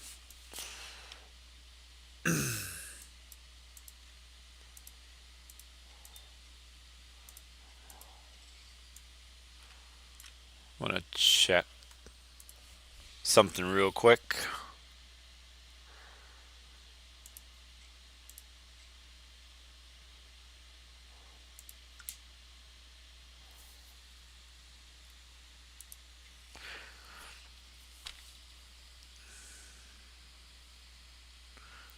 Also, my base heal is only 106 to 175. 15% with one reserve, and then an extra 50% potency with overcast.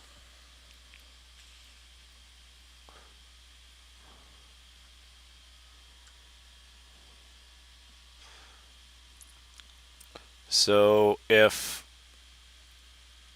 5, 10, 20, 22 seconds, 23 seconds.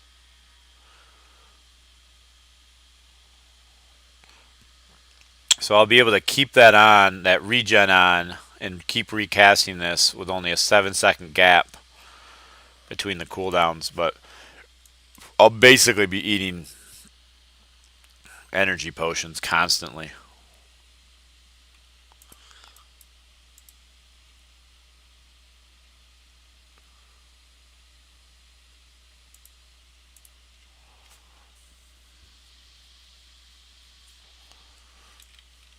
Alright, I need to press on because getting nowhere fast with level 12 here.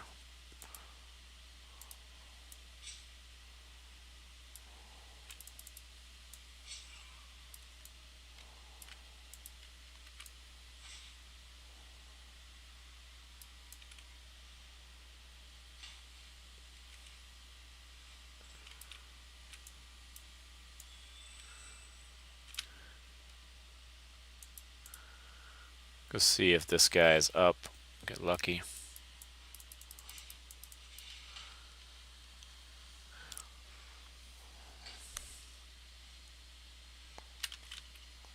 Oops.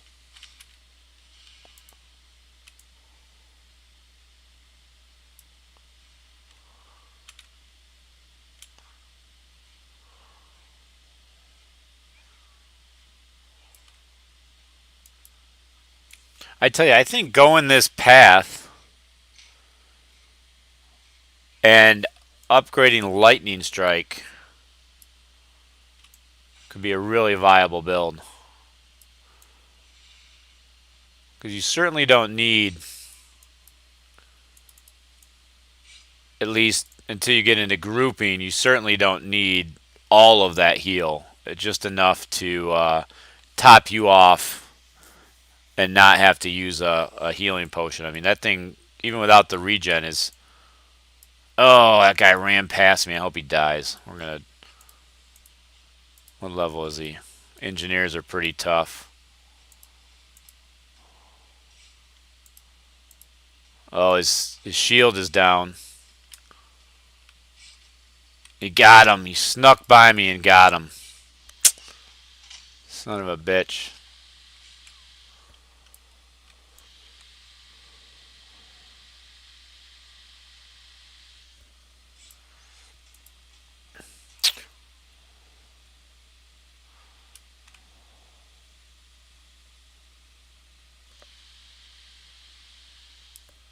Leader gives more energy. I'm still going to, because the point of this spec was to see what maximum heal we could get up to, I'm still going to continue on the way I'm going. But I probably wouldn't do that in endgame. Oh really? What did I say, Luke? Did I curse? Oh, because that guy ran by me and got that jewelry boss.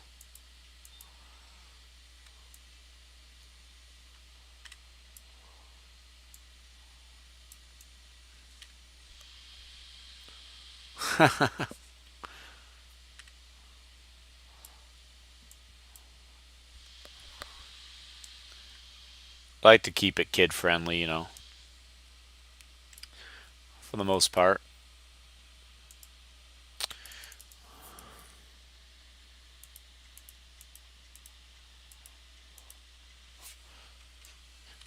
Did you make it 15 on that character you were leveling, Luke?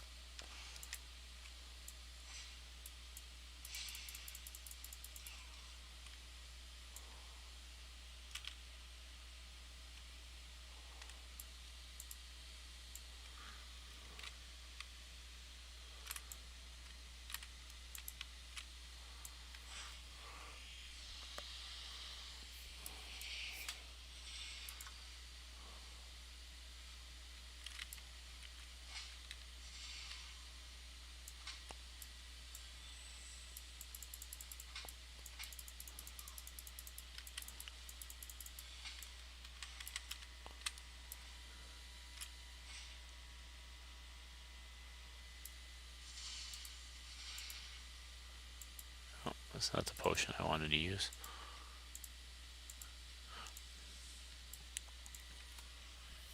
Really wish they would add more. One of the things I suggested on my UI video was they add a little bit smaller circles maybe in between all these bigger circles to add 3 more spots for lesser used skills, or even if they were just for potions and that's the only thing they could be used for, I'd be happy with that. But definitely could use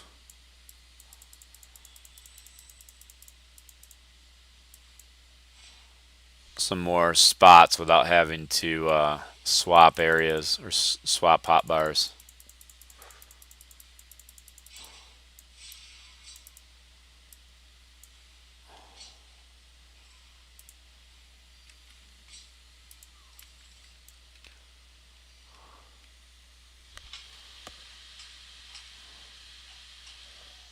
Nice.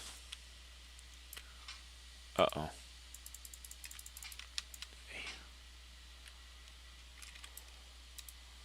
I get this many things on me already.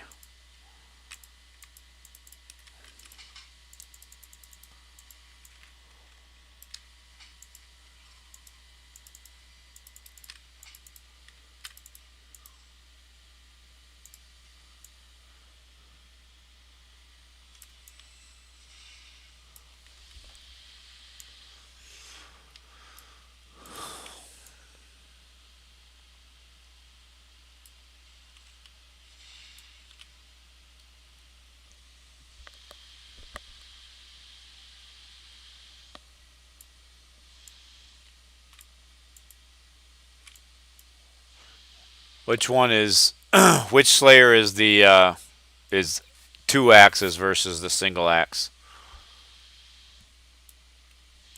Trying to remember. Yeah, get cold.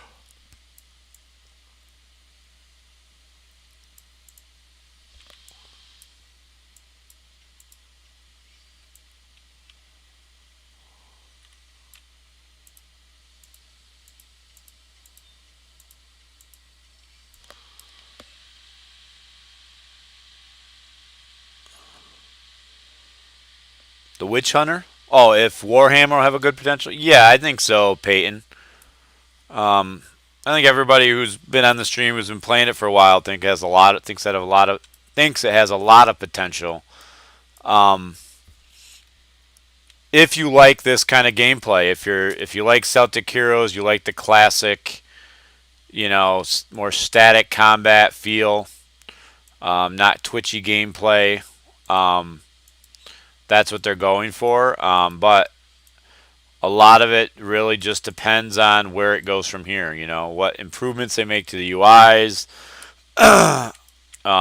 What do they have in store for the game as far as dungeons, end game? Are they going to go with instances or open world stuff? A combination of both. How often are they going to create new content? How long is it going to take people to get to level 50? Hopefully they don't get there very quickly. I can tell you one thing, they're going to get there quicker than VR wants them to, because there's never been a game in history that the developers anticipate accurately how fast their user base will go through the content, at least the upper tier of the user base. So just a lot of unknowns, but there's not a lot of MMOs on mobile like this game as far as classic styles.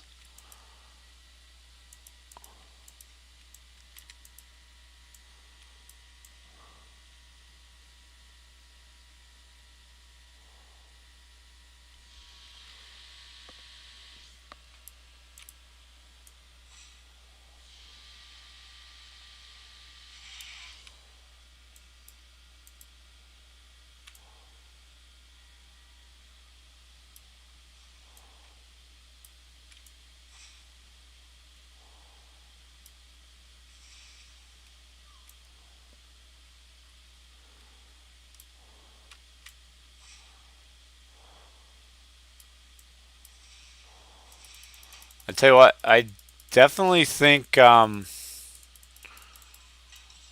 once I get another sword and an orb, I'm gonna play around with hot swapping those for the auto damage and then weapon damage.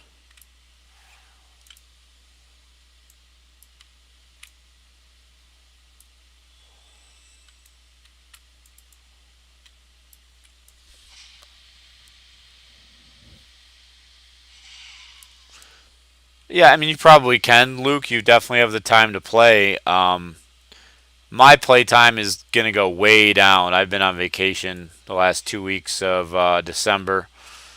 Go back Monday. I definitely cannot stay up until 1, 2 in the morning playing once I go back to work. So, this has been good for me. Oh, another crash.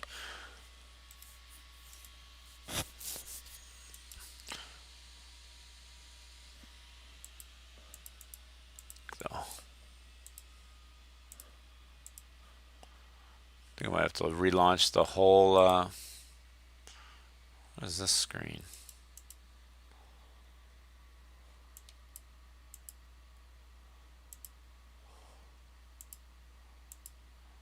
Whole emulator got bugged there. Got to relaunch the whole thing.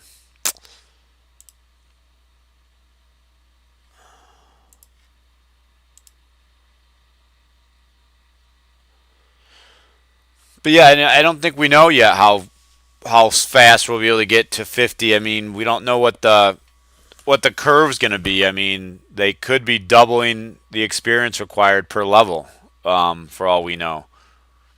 And maybe not yet, but maybe once you get to level 20, maybe that starts to happen. I hope it takes a long time. Crusaders of Light was another game and World of Kings, where the leveling to max level was almost like a pregame. Like there was, first of all, it auto played. What is going on with my computer here?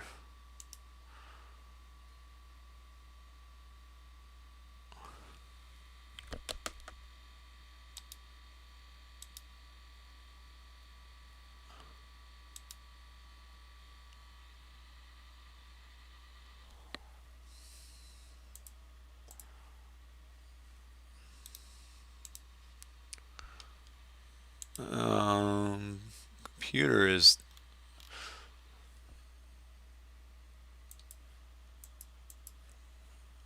really running slow. Let's see if this launches.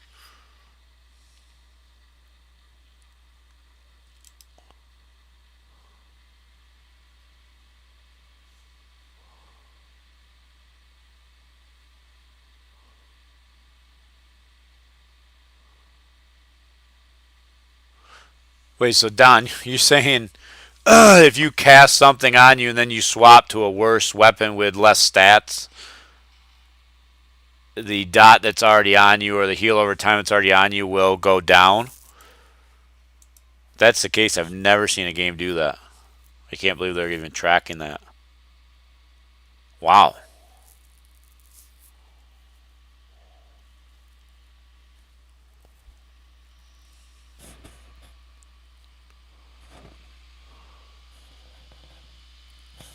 Dream Maker, no big deal.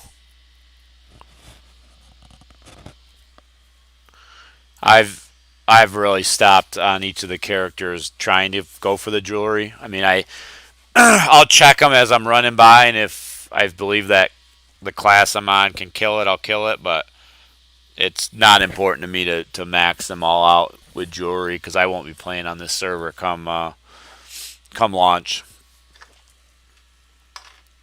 I don't I don't really have any interest on playing on a server where people have been, farming gold and legendaries or whatnot for weeks.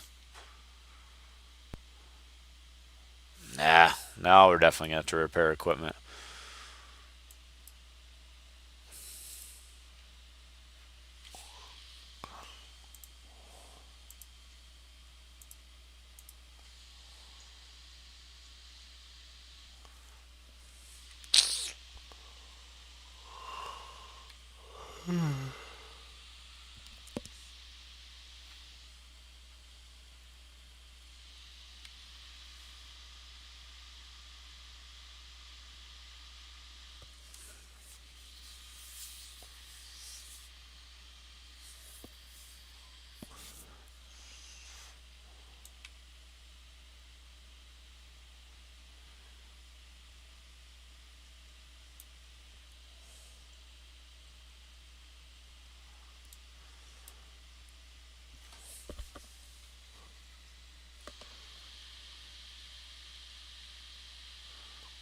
No, Sean, I think we might test that out tomorrow. I actually I could test a lot of it by myself, to be honest. I could launch. Whoops. Let's see, one, two, three, four. I could launch four characters at once at least. So between Luke and I think we can do it tomorrow. Whip it out real quick. Do some testing on some level 15s.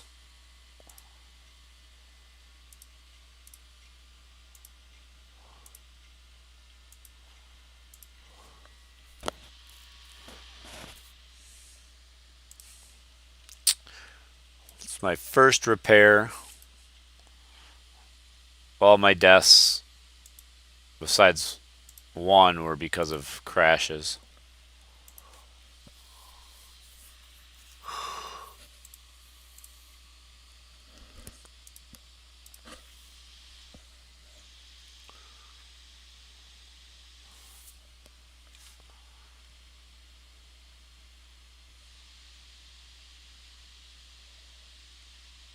I would say about 3.5 to 4 hours if you're really focusing. You could probably level a character to 15 in 3 hours if you're really focusing. I have not been focusing at all on being efficient with this leveling on this guy. More interested in the chat going on was lively to begin with.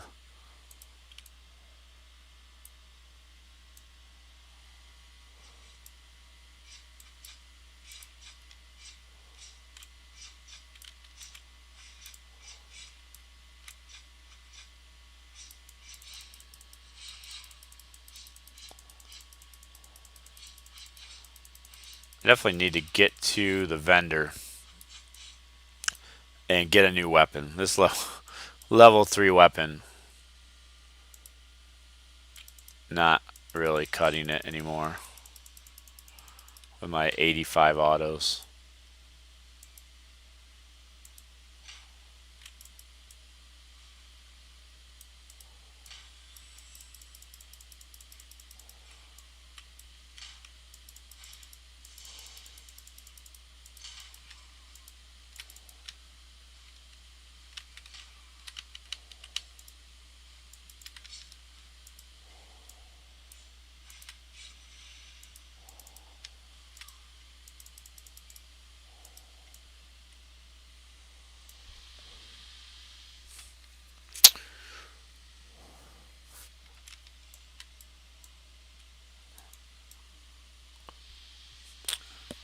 Still 12 people watching. What else can we talk about? Anybody's got any ideas? I'm out of ideas. Almost quarter to 1, so my brain's kind of mush at the moment.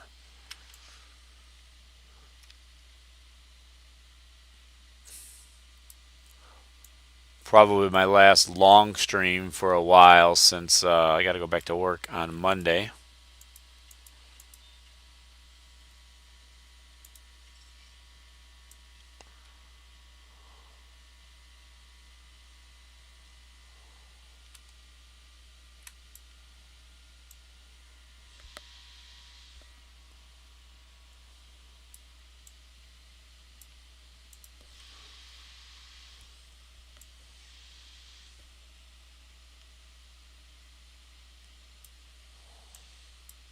Any chess players in the bunch out of you guys?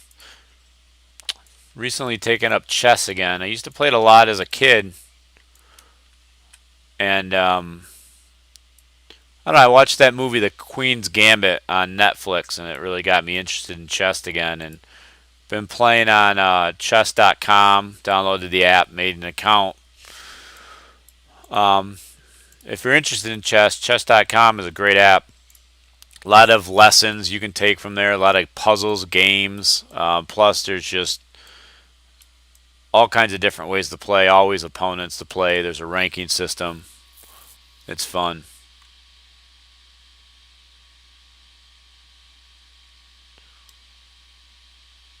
Yeah, Luke, that's Celtic Heroes Lixing. That's about the only thing that makes me licks in Celtic Heroes is double experience, and even that, I might get on for 1 or 2, and then I'm like, yeah, I got to get off. I'm a bounty guy all the way when it comes to leveling alts. I get my mage on in the morning, I pop and experience licks, and I just go through the bounties. Some days I get 2 bars, some days I get a bar, some days I get a bar and a half. All I know is by the end of the week, I've got at least 1 level. Why can't I loot this? Can I not loot this because I got that heal on? That's really stupid if that's the case.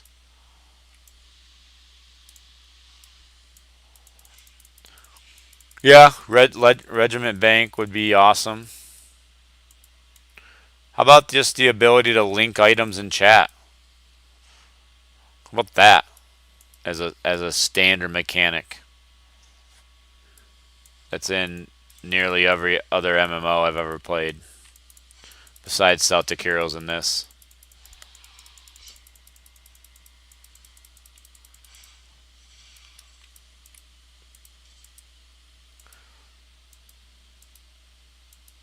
And when something drops, being able to click on it in chat and then see the description yourself.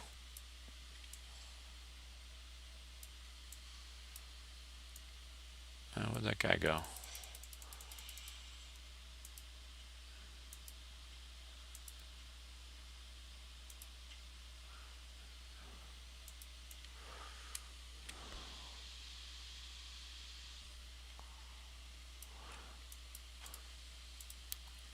DPS meter.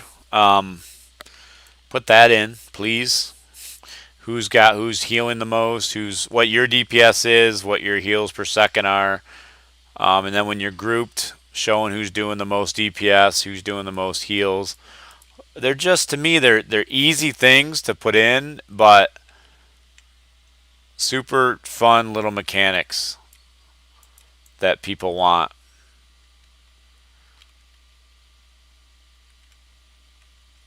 Which guy do I gotta kill here? This guy. You know, when it gets into raids, being able to form a raid group.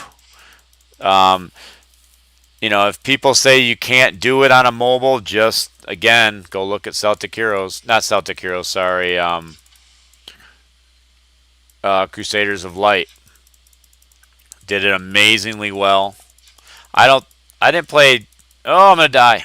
Oh, got the heal off.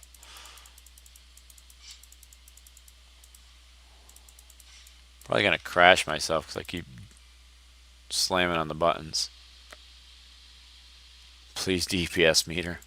Yeah, I don't know if Richard's watching anymore. Yeah, I don't know how complicated it is to do a DPS meter in these games. I mean, I would think they've got to be calculating it all, right? I mean, there's... Oh, no. That guy is throwing some sauce at me, man. What's he throwing at me? Bombs? Man, I definitely don't remember coming this close to dying on my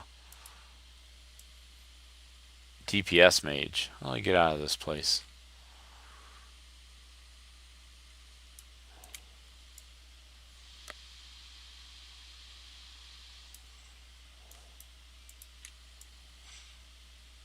Yeah, I don't know, Noodles. Do you feel like Crusaders of Light and World of Kings were the same engine? I feel like they were 100% the same engine.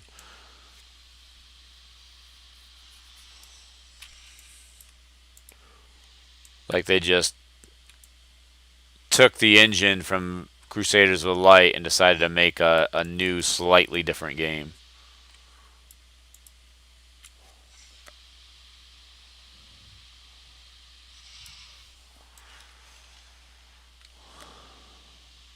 I see.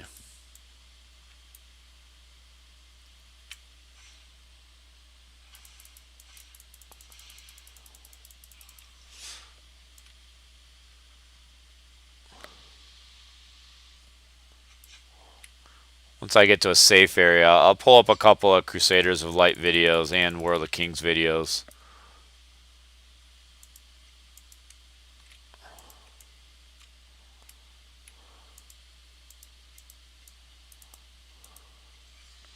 So let's see what we got here. A little Google search of light boss fight.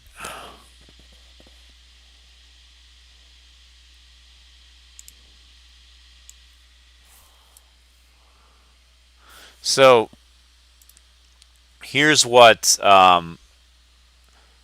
Crusaders of Light looks like. So let me pause. So when you're actually forming a squad, and you can go in and so every squad. So this is a team, which is basically the raid. So this would be a 40-man raid made up of 4 10-man squads. The raid leader can actually drag these squares around and move you into whatever squad they want you in. You can follow the team, leave the team, auto match. So that's what it looks like when you're looking at everybody at once. But typically you're only worried about your squad once you actually start the fight. So if we go into the actual fight, you can see it's showing 9 people, so that's 9, and then it's not showing you because you've got your health up here. And then over here on the right, you've got damage statistics. So it's always showing you who's doing the most damage. You can hit this little icon up in the upper right, I believe, and change to who's doing the most heals and whatnot. But, you know, a lot going on this interface. Really, with as much going on, it's pretty clean. They've got I believe these buffs over here on the right, I think are your buffs. Because up here you can see the buffs that are, or debuffs that are on the mob itself. But yeah, raid interfaces, they've been done well in Crusaders of Light. I think Crusaders of Light can also be played on the PC. I feel like this is the PC version. Let's see if we can find another one that's more iOS or mobile. And I could be wrong about that. It's been a while since I played it. Crusaders of Light, boss fight, iOS.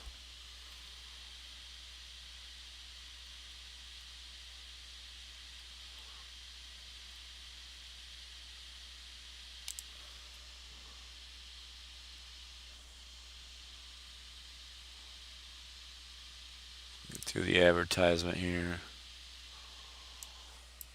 This is a spider stream. I'm not going to show too much of this because this is where he was actually playing the Japanese version, so this isn't going to be a good. Yeah, so this is on the mobile, so it's very similar layout to what Warhammer is using, and this is just a normal group thing over here on the left. But you know, yeah, again, so if you take my idea of putting the mini map down on where you move, that frees up this whole upper right hand corner to put a DPS bar in.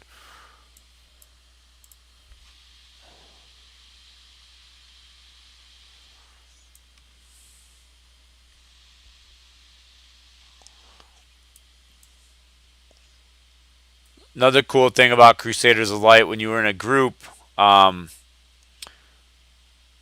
they would basically, when an item would drop, it would pop up and you could choose if you wanted to roll on it or not. So it was just an automated rolling system. Now, I wouldn't want that really for endgame. It was also kind of a pay to win game, so they had auctions, so you could roll on some items, but then other items went to auction, and the currency that you use to buy things with when it auctioned off, and the game system itself would do the auction, the currency used for that you could buy from the store. So it was definitely easier for people who didn't mind spending a lot of money to get that currency. Easier for them to get gear than other people. I don't remember how World of Kings did loot, to be honest. I didn't play it for long enough.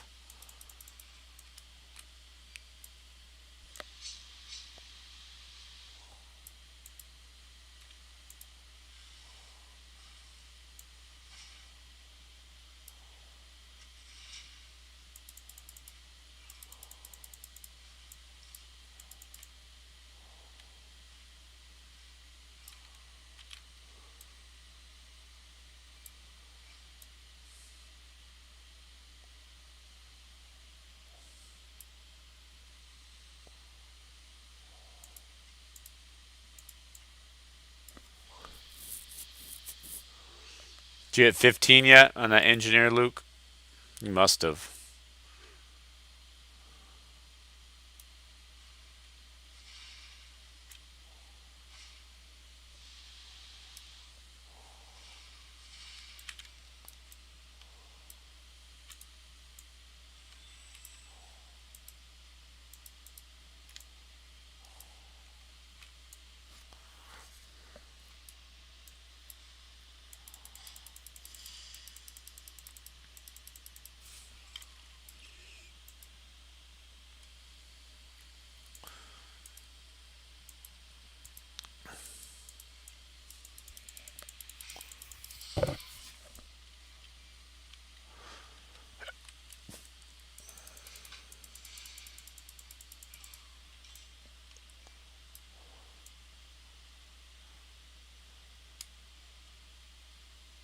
The other thing I could do, maybe tomorrow is I'll bring both Archmages up side by side and kind of do a comparison of DPS. At least we've got to our vendor finally.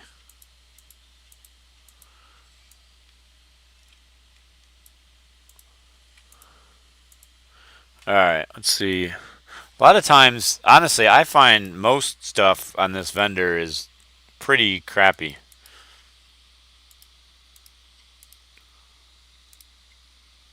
I am going to buy, oh, it's a level 5 one.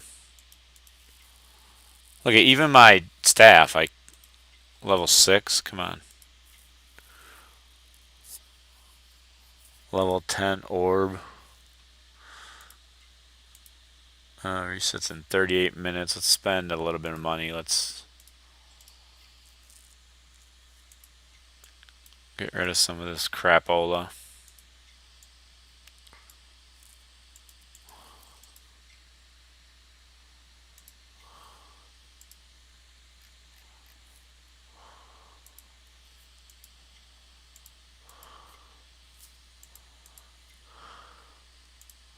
Like the fact that none of this is an upgrade to my level 3 gear is kind of...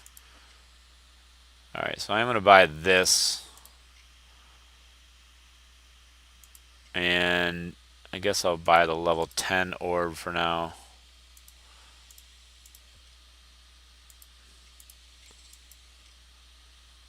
Don't need any of this.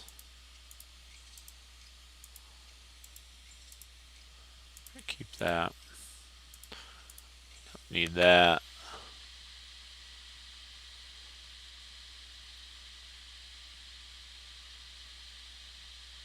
Richard, is that active in the game right now? I knew you could get reputation, but I thought that it wasn't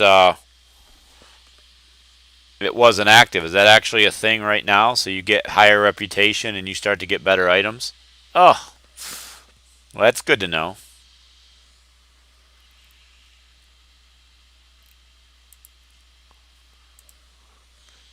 So what, you get a higher percentage chance of the purples and the greens and the yellows and the oranges and whatnot?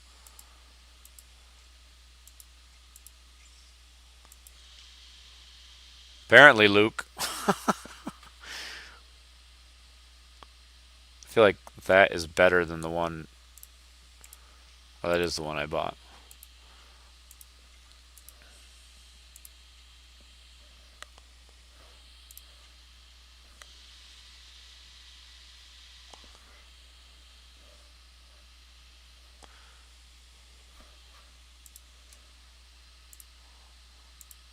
Alright, so we're going to compare. I'm probably going to have to go to...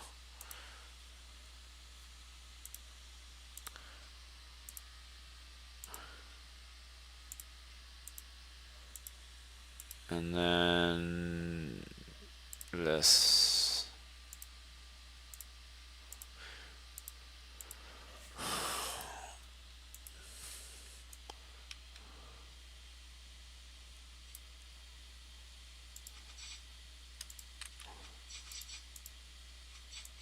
So let's do a quick comparison of some DPS here.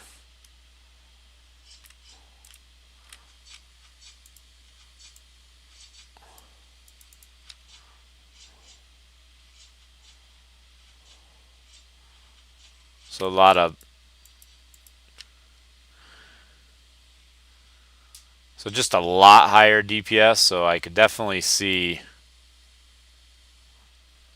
Probably want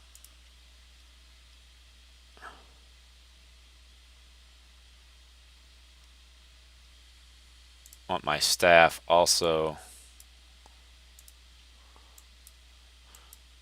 equipped there.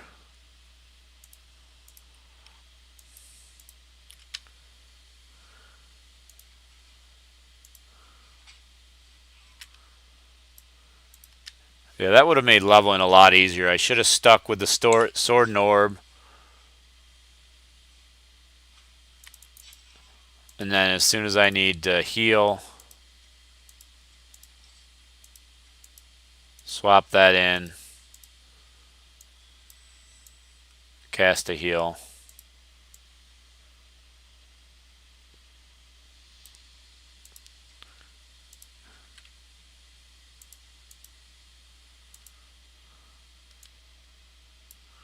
Not as smooth hot swapping as it is in Celtic Heroes. Could use a little bit of work.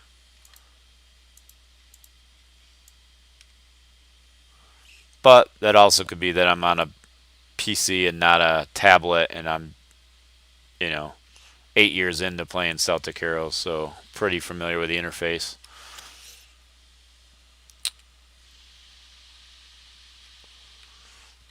Luke, why don't you log on a couple characters and see what your highest... I imagine for the Archmage it would be whatever reputation these guys give, right? So let's just look.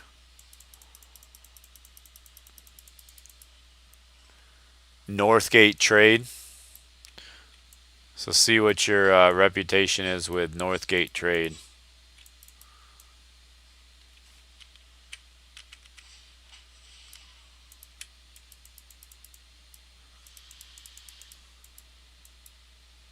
Now, where'd you get all the yellows you have on your Archmage? Did you buy them from the auction house?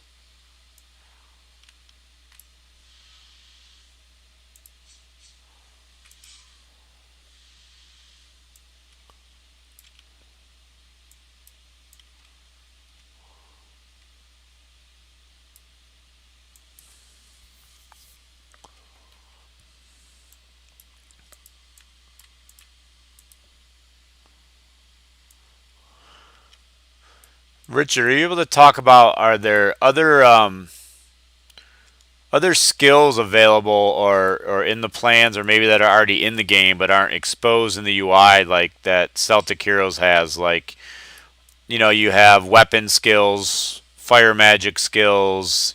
For rangers you have bow skills. Then you have your evade skills. Any plans for things like that in this game, or for right now is it kept pretty basic, and what we see now is what's planned?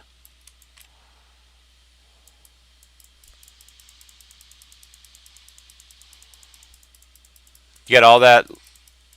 Don't you have a lot, like your whole character's got like all yellow stuff? You got all that from farming at the gate?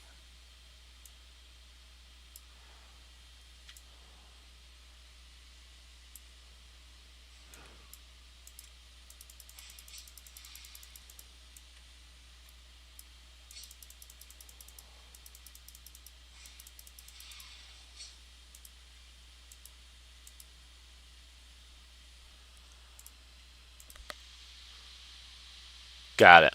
Got it, Richard.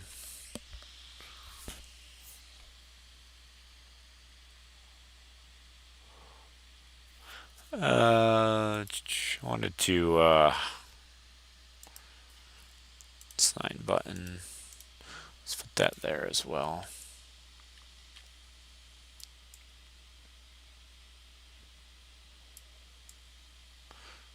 Has there been any discussion of adding more buttons on each of the different hotbar areas, Richard? Like maybe smaller buttons that could be just for potions? And maybe that's the only thing that you could equip in a smaller, like in between each of the big ones, you have smaller ones, so you could fit maybe 3 or even 2. I've seen some UIs where they have potions. Is my mouse being shown? Yeah, so they have potion icons kind of here and here, and you can just equip potions, not skills there. Has there been any talk of going beyond the standard 4 and then having to swap?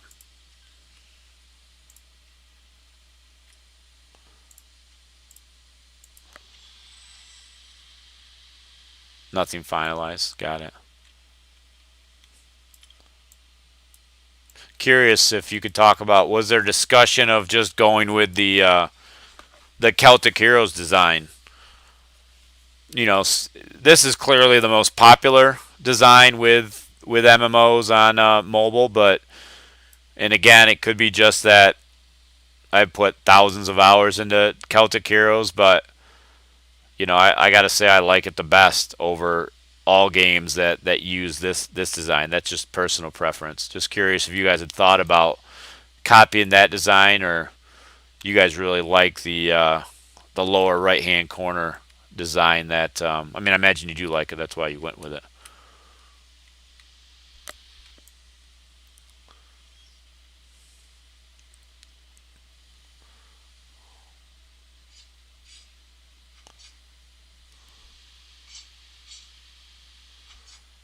Yeah, that could be. It's hard. It's hard. Yeah, I guess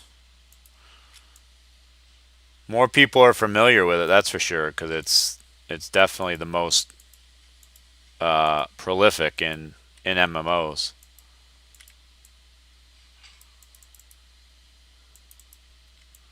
Did that get equipped? There we go.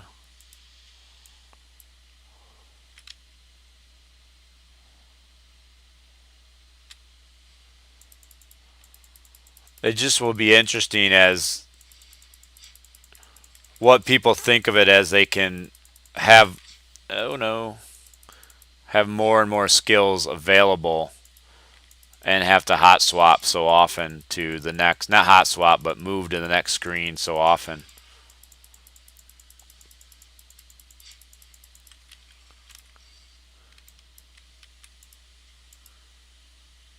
Like, I definitely find hot swapping, and again, it might be just because I'm not on a tablet yet.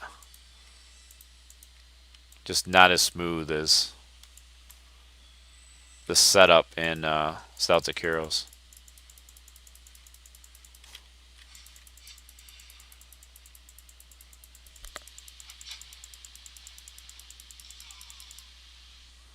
Did we crash? It's a different kind of crash there. Right out. I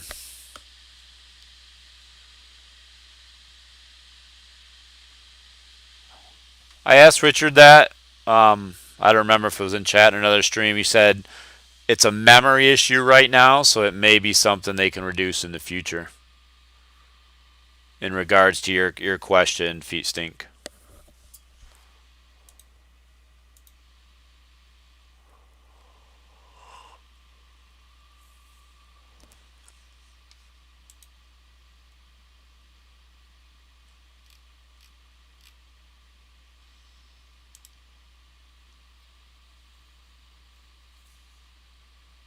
That's a great question as well, Sean.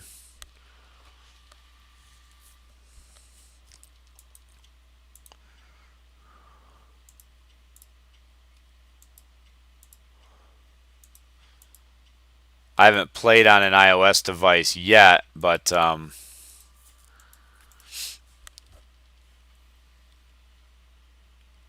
what?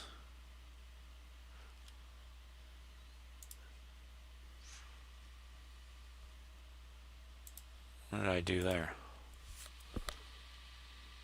Yeah, I was gonna say I haven't played on an iOS device yet, but I imagine holding down that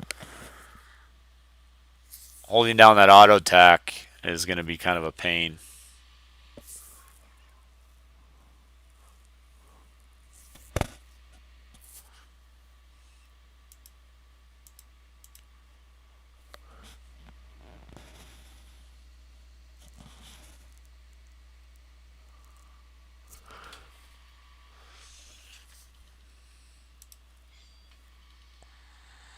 (1:12 a.m.) Definitely stream longer tonight than I had planned.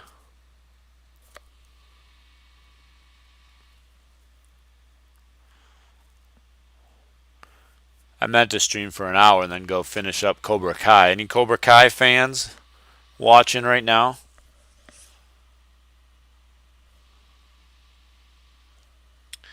A lot of you might be too young to even care about the old Karate Kid movies back in the day. But if you watched them back in the day, then Cobra Kai is a pretty addictive series.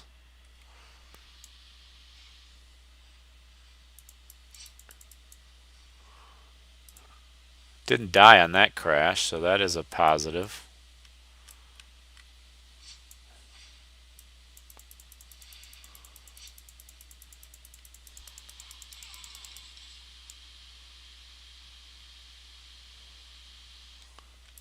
How do you know that, Luke? Did you compare it like on characters or something?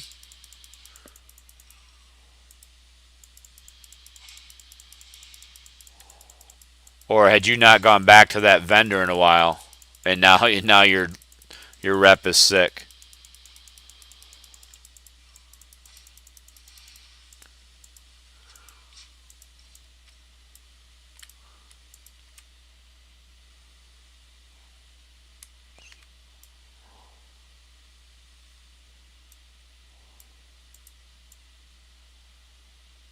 I didn't realize how close I was to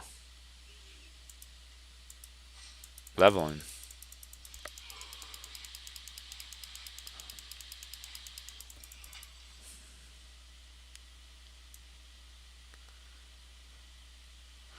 So, are you seeing different drops than the vendor at the shop than I am?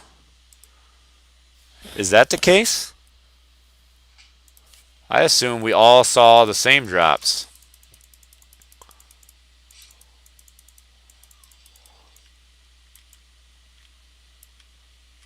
Because I've definitely had people buy things that I see. So, like,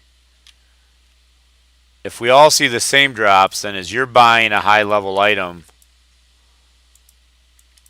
does that mean, or as you're buying an item and then it replaces it with another item, is it going to replace it for you with higher level items? And then if I open the shop, I see that. Right. We'll do some testing. Let me try not to die from this quest here. I guess that's not the one that activates those guys.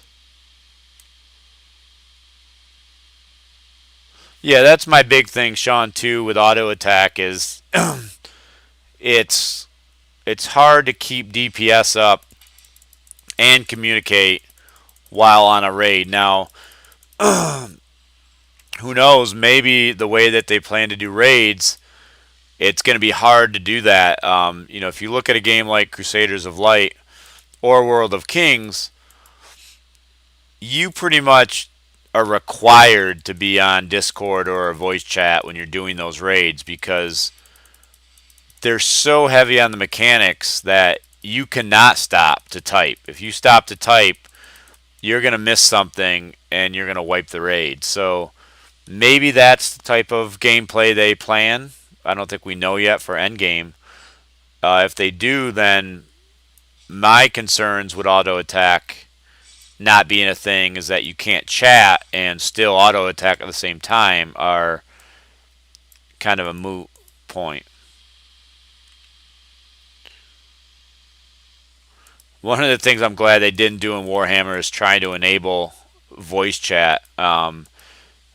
Several games, such as Crusaders Light, World of Kings, they've got voice chat built in. Nobody uses it. It's always garbage. It'd be sweet if it worked good, but for some reason, nobody can get it right. I don't know why nobody can get it right, but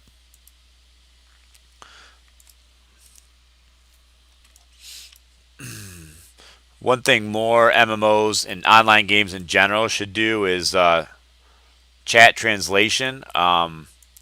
Age of Empires, in my opinion, I had somebody watching the stream yesterday that said they played Age of Empires. I can't remember who that was.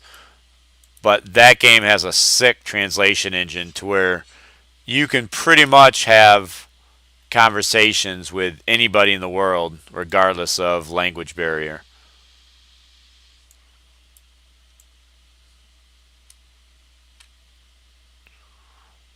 And they have a cool mechanic in there where you could earn like in-game currency that's normally behind a paywall if you helped correct bad translations.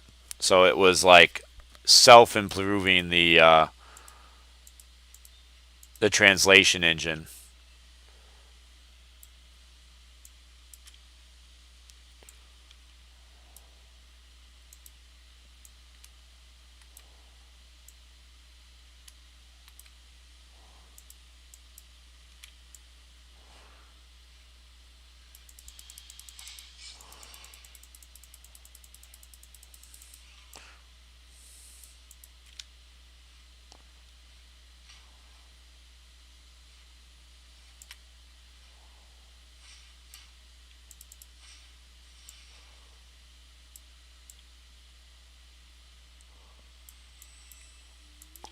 Tell you, I like the heal, but from a solo perspective, there's no doubt the DPS spec is better. Now I could spec everything in Lightning Strike or Overcast, and my damage would go up considerably, and then still have the same heal I have now because I've spent no points. Spent no action points so far.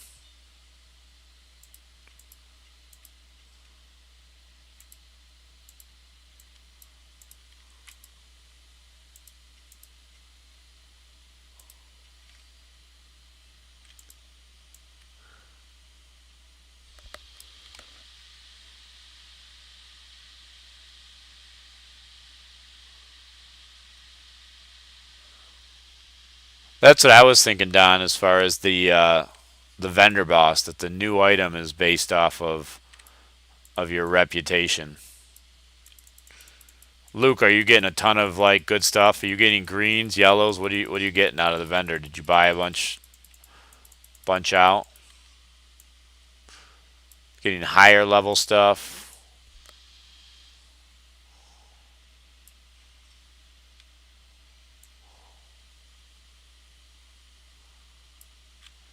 Where am I going? Let me finish up. Yellows and purples. All right, hold on. I'm running back to the vendor. Are you buying it all? You scooping it all? No wonder people are getting rich. If they figured out this reputation thing. That's not what I want. That's not even my vendor.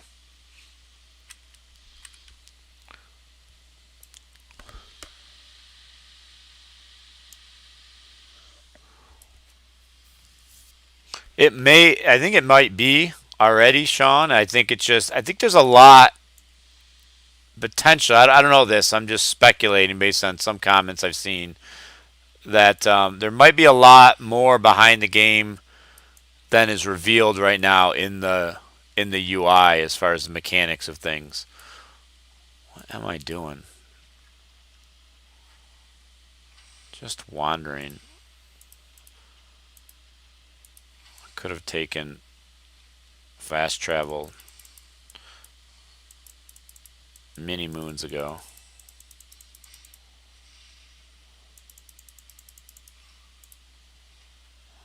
Still in combat.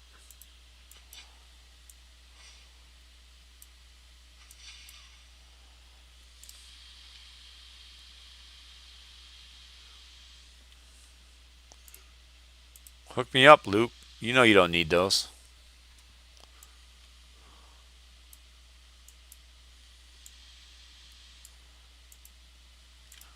And what's your reputation for that, the North trade? I know I spent a lot of money on my engineer, a lot of gold on my engineer, trying to get stuff, but I didn't realize reputation had something to do with it. So you max at 15K?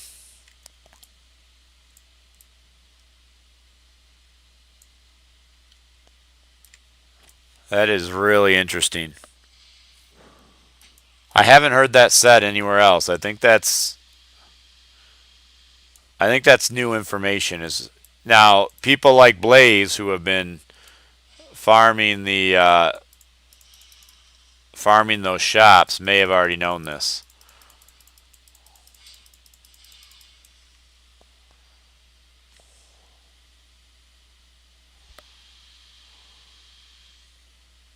Yeah, I mean you've been leveling other classes. I mean let's take a look and see what I am, and I've really just gotten to this north area not too long ago. Stats. It's the North Gate Trade Commission, right? I'm only at 380 right now, but I just got here.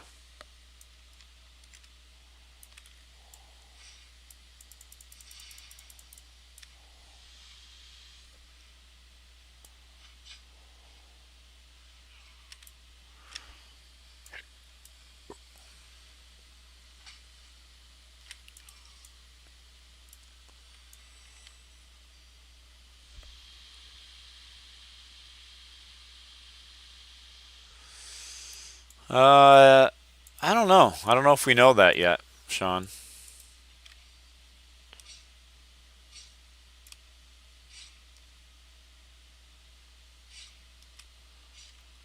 Reset. Reset. What are you guys doing chasing me all the way out here?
Let's see. Let me look at your character. Caution. You all pimped out now or what?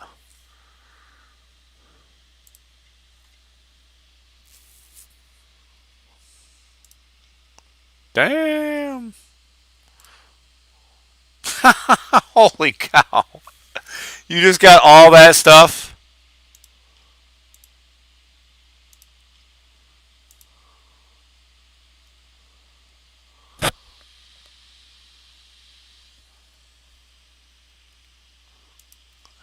I should like delete this stream. This is value. This is some crazy valuable information that we just uncovered thanks to Richard. Um, you're giving all this to me. I'm not gonna be able to move. I don't think. All right. Let's see what we can equip and what we can't equip.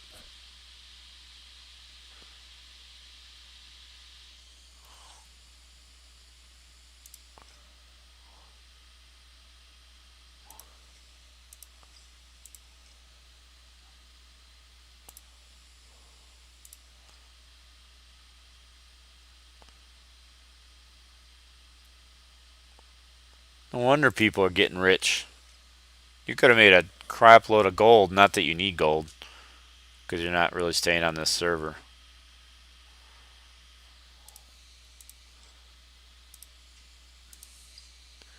That's a big upgrade. No sword or no sword or staff in there. Huh? Oh wait, there's a staff. Oh no, I don't want a staff. Oh, there's one, a level 4 exquisite.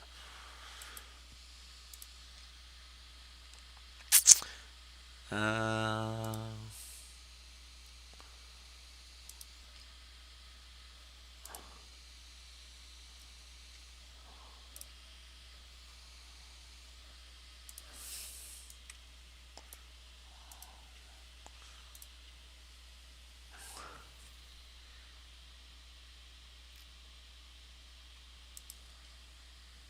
just gonna equip that for now.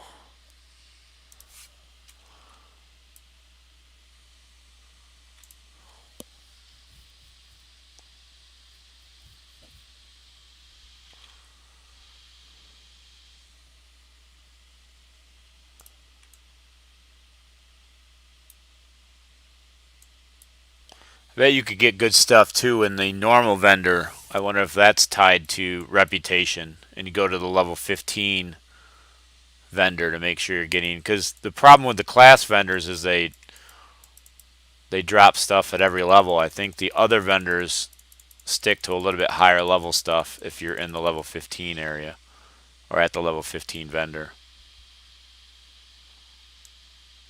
5 gold. I don't have no 5 gold.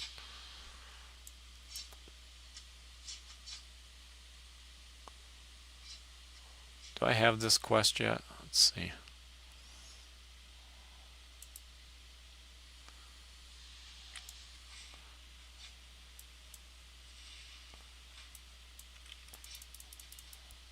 It definitely does not make sense to be buying stuff from the auction house knowing that you can just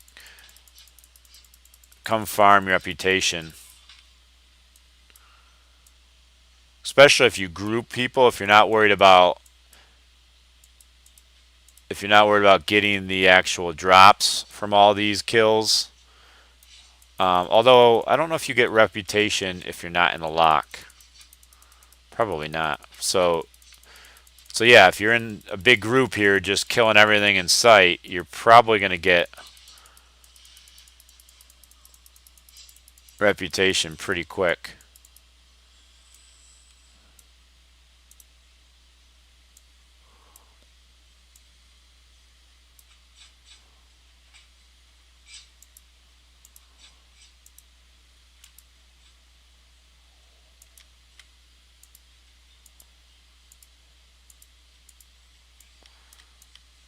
I don't know why I do this quest, 24 experience.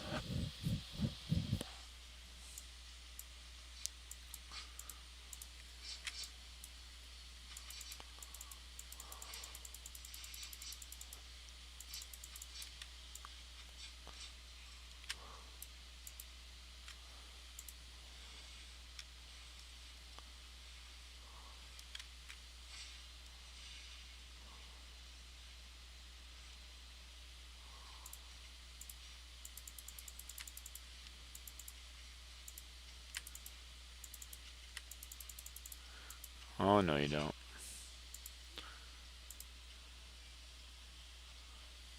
$90 experience. I'm just going to kill here, get level 15.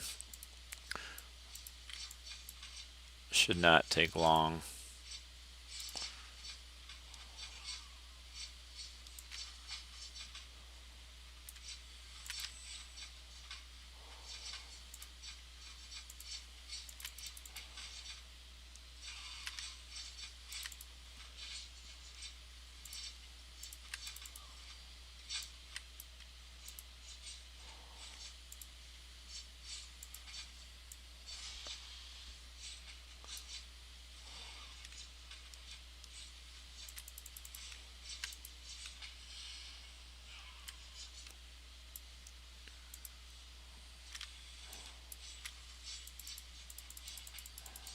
That guy's got that guy locked.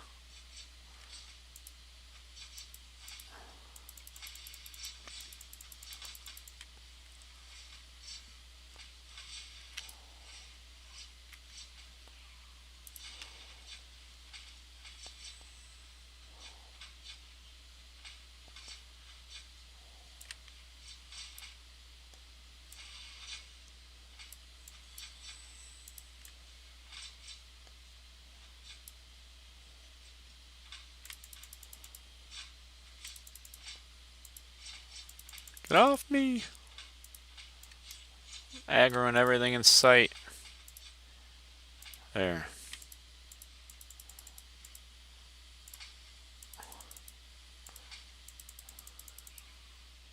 Oh, come on, Crash. I definitely think a lot of these crashes are because I'm clicking too much with my mouse.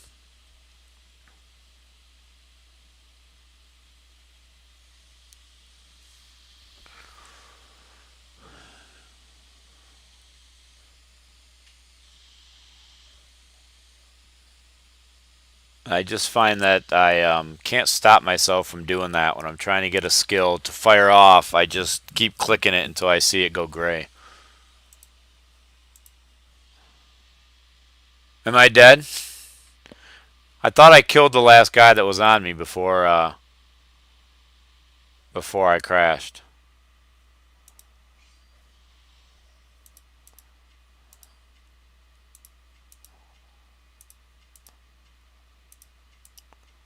All that stuff Luke just gave me will take damage. Oh man.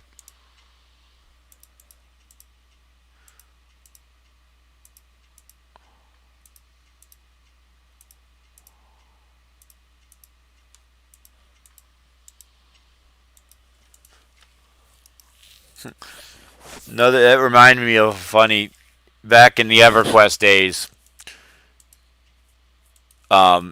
You know how in most MMOs, in this MMO and Celtic Heroes, mobs have a certain range that they'll run, before they leash and they go back to their spawn point. In EverQuest, there was no such concept, and so you would get these things called trains, and somebody could start at one end of a zone, and as they ran to the zone border to get out of that zone because they had stuff aggro on them, not only would that stuff never leash, it would follow them all the way to the zone, but every mob that you ran by that was within range would aggro you and aggro those other mobs. So you get this train where somebody would start at the bottom of a dungeon and try and be, a lot of times they would do it on purpose, but they higher levels would start at the bottom of the dungeon and start running towards the entrance and pick up every single mob in the dungeon, and essentially as they're running through, anybody that train kind of came across, it would just completely wipe out. And even when you zoned out, as the mobs went back down through the dungeon to get to their spot, they would aggro anybody who was in their path. It could be brutal, yeah. It was intense for sure. You'd have people in chat shout, yelling out, train coming.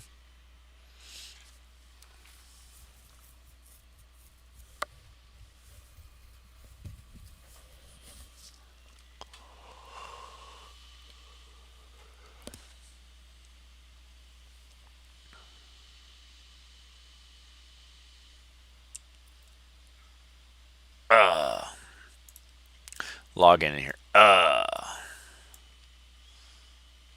Alright, what's this quest I gotta go turn in?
Almost 4 hours, 3 hours and 56 minutes since I started the stream.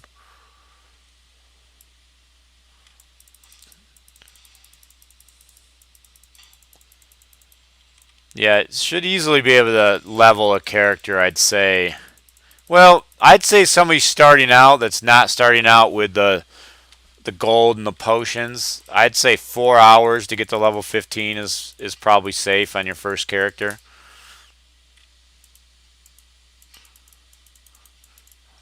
Probably more though if you're reading all the quests and whatnot. I mean, I definitely when I start on a new server, when the live game comes out, I definitely won't be reading the quests. I'll be trying to get out of this zone and through all these quests, definitely as quick as humanly possible. Get away from the crowds, because there should be some crowds for sure. Yeah, I definitely need more more energy on this guy, I think. Is it? Is it the longest stream? I don't know.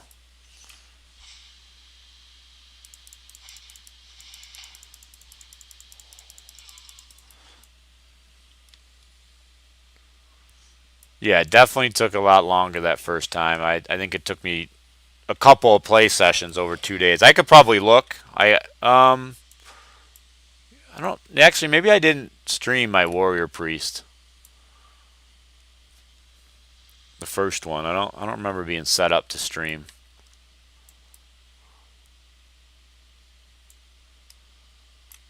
Because I don't think I knew if it was allowed or not.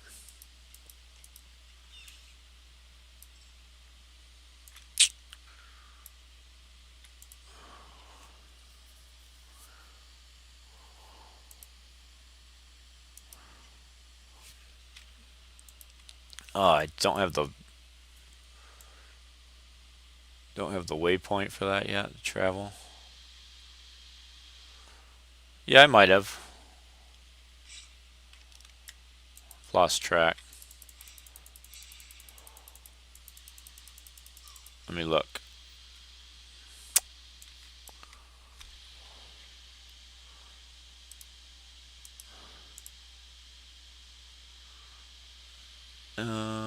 Videos.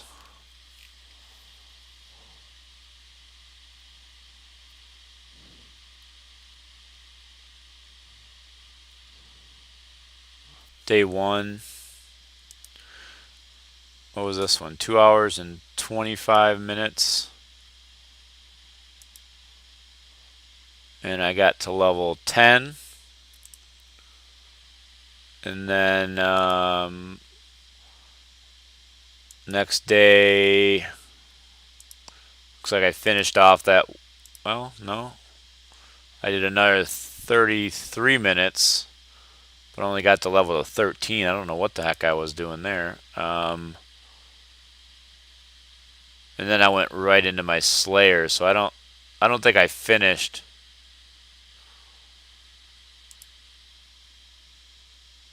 Oh, here's my Warrior Priest again. Another hour and 10 minutes. So what, like 4.5, 5 hours? Didn't quite get to 15. I'm like halfway through 14 on that stream. And I don't think I finished it off on a stream, to be honest. So I'd say about 5 hours on my first run through of gameplay time. Maybe a little bit more.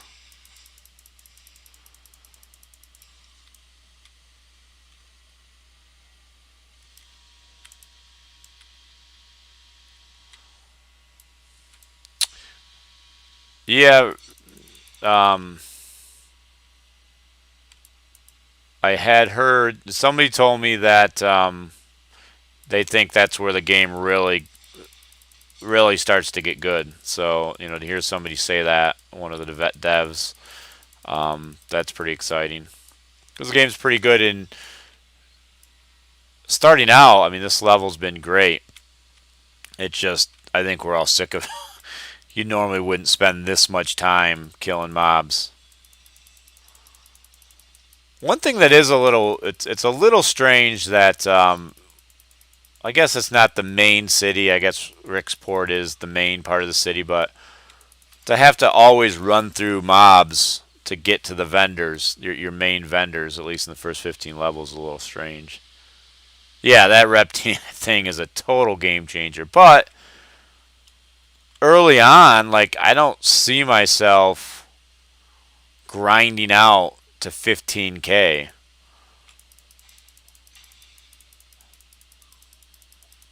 Unless that same vendor starts, once you get up in levels, unless you always go back to that vendor and let's say you're level 20 and he starts selling you level 20 gear. And then if you have man, I definitely need more hit points.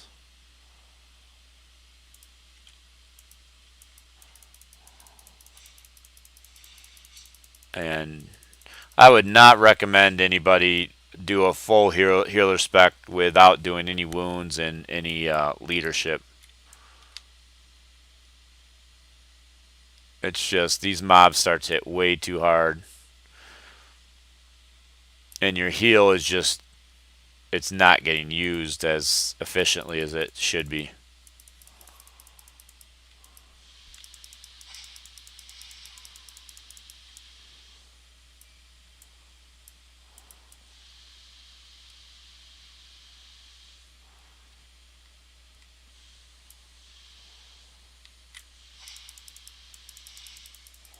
Yeah, who knows what it has to be for the good stuff.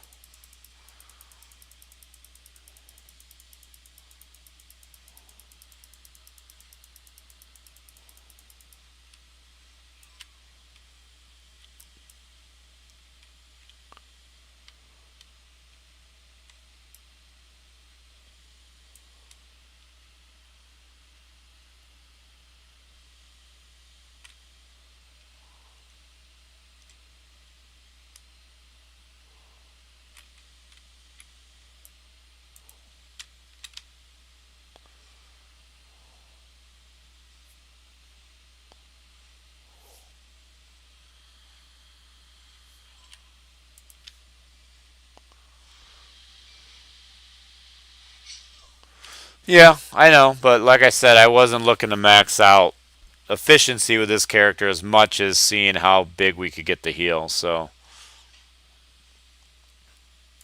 I'm almost there as far as grinding it out.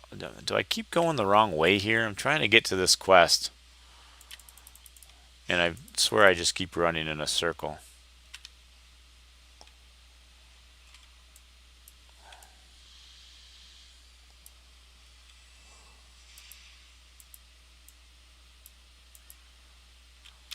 I'm so slow. Luke overburdened me with all kinds of crazy drops.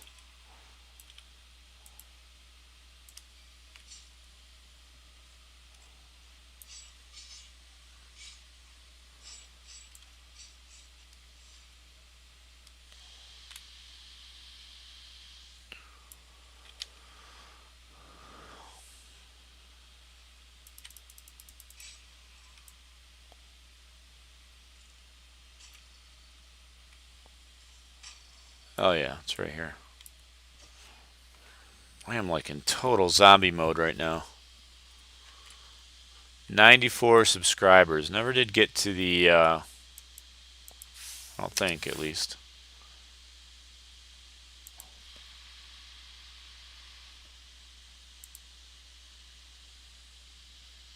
97 subscribers. I will. I'll give it all back. All the stuff I didn't equip. Hold on. Let me see what. Well, that was worth 324. Was that worth 324 experience? Is that what that said?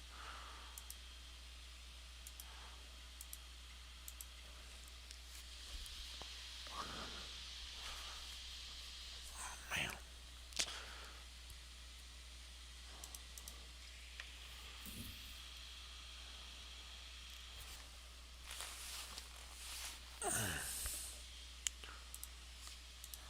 Well, that's probably an upgrade. Plus 3 on armor. Lose a little bit of wounds, but gain some energy.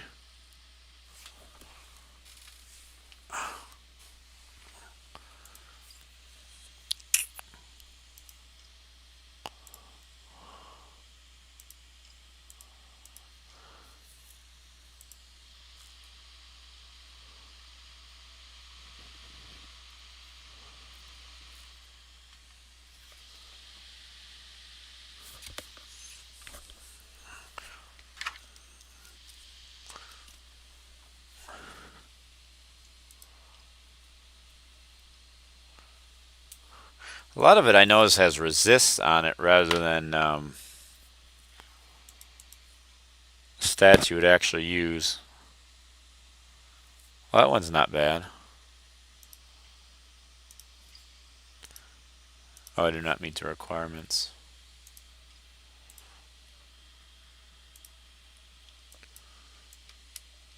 Alright, so I need to run up. I need to finish this guy out. So I'm just going to run north and kill stuff on the way.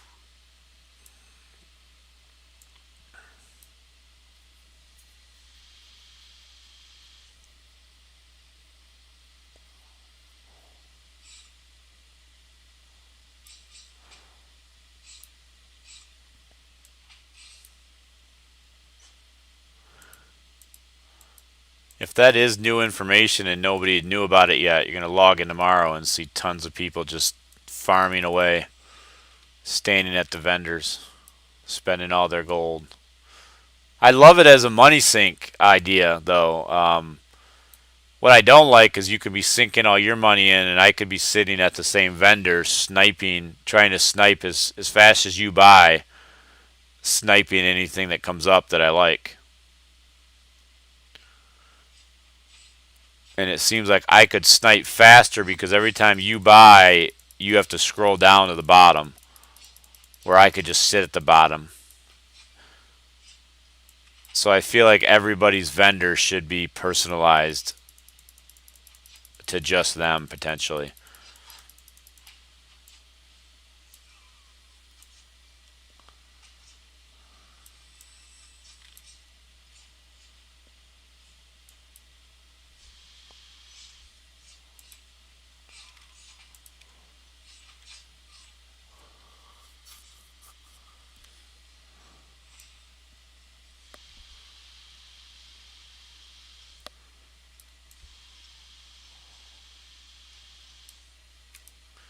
Yeah, but what if you wanted to...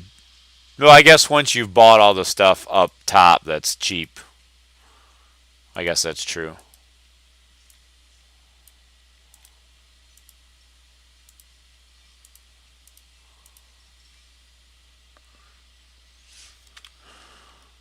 I'm so overburdened. Alright, let me get some...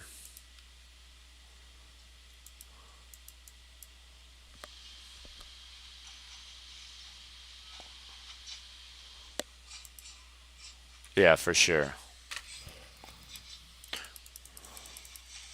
Well, what I noticed on my mage is I felt like... Oh, man. I definitely felt like it was giving me the worst gear out of all the different class vendors that I went to. And it just might be that you spend more time killing factions of other classes, so naturally I had more reputation with them and just didn't notice how it worked.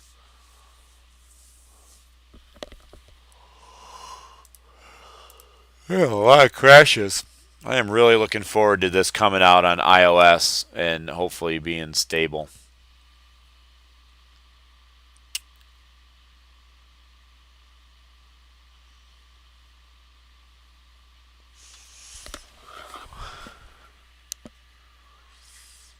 It's crazy that the average watch time of this stream is only 21 minutes. Playback's 145. So I guess a lot of people don't hang out too long.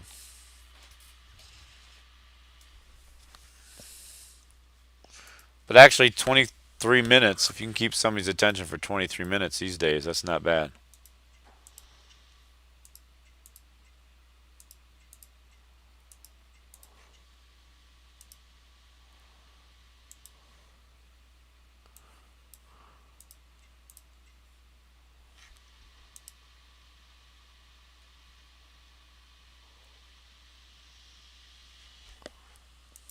Right, and you never went back to the shop until today and bought them out.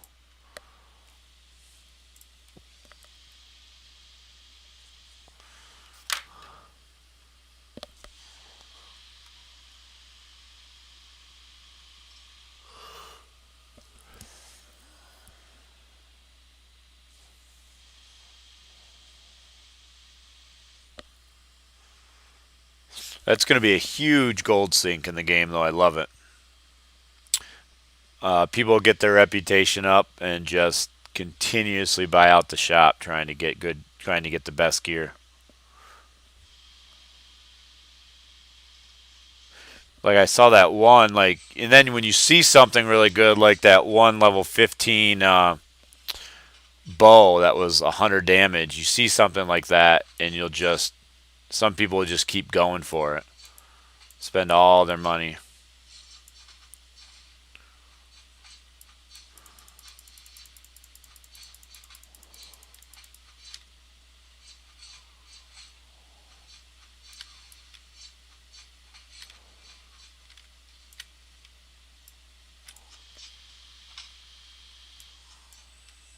It's not worth it unless you're gonna stay on this server.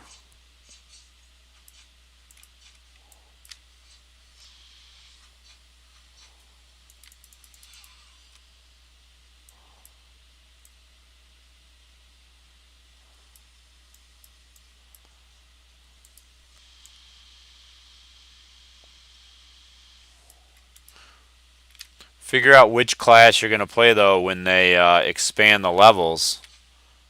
And try and get that guy the max reputation. Focus on getting that guy the max reputation in the best gear you can before that.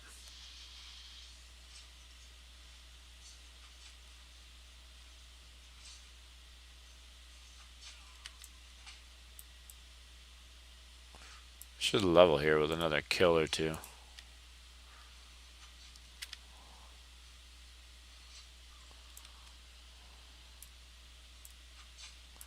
So, I mean, these guys give 10 apiece. That was for a one skull. Let's see if a 2 skull gives more reputation. No, 10 apiece. So, what is that? You have to kill 1,500 of them? You tell me you killed 1,500 of these things to get 15,000 rep?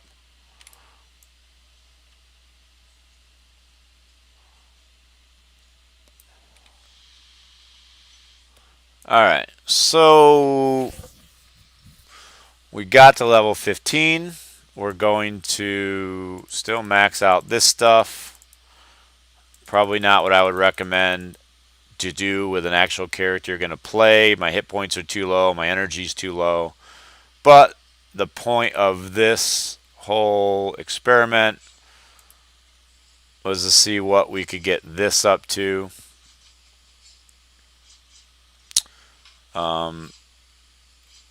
So we're going to go for this extra 50% healing here.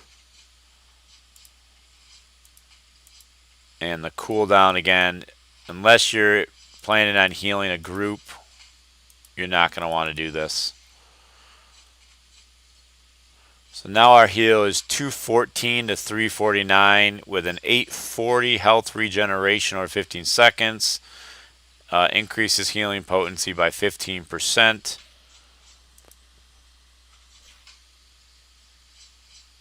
I should do.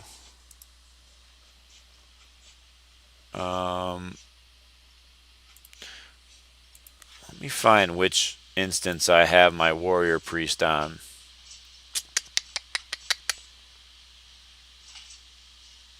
Is it this one? Let's get that loaded up, because then I can heal my warrior priest and do some good testing.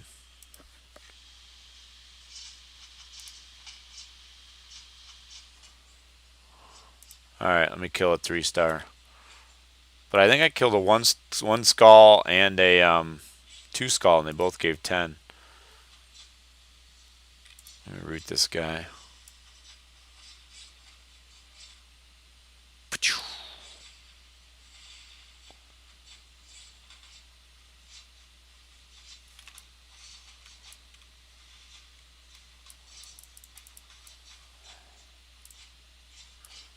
Yep. Oh, no. Leave me alone. Yeah, I think it still gave only 10. Oh, no.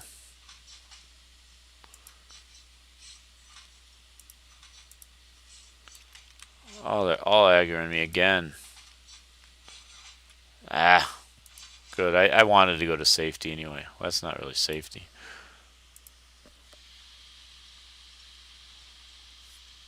That's a lot. That's a lot. I don't know if you needed to kill that many.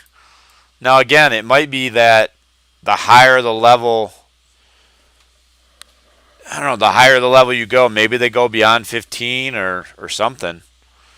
Like, I just can't imagine that the thought process is that somebody should spend that amount of time to get to 15K experience or reputation, and then the level of gear maxes at 15 on that vendor forever.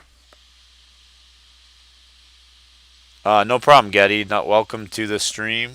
Probably going to be ending here pretty shortly. All I want to do, I'm trying to find which account I have my warrior priest tank on,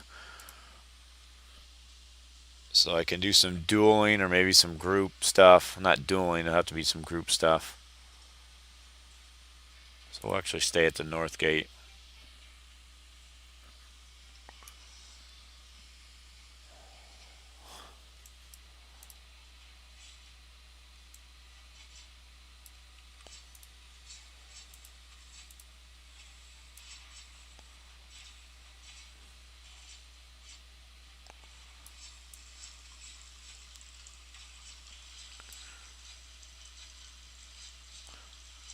So that did 462. I don't know what the regen is, but it healed 462 with an overcast.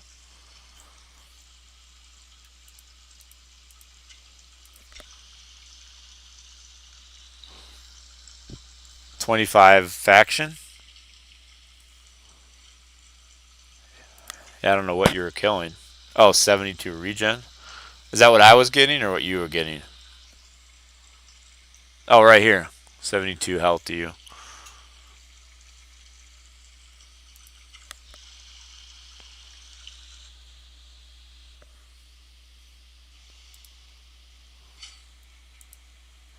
And I need to like document which accounts I have which characters on or something. Must be this one. What's going on here? Where's my...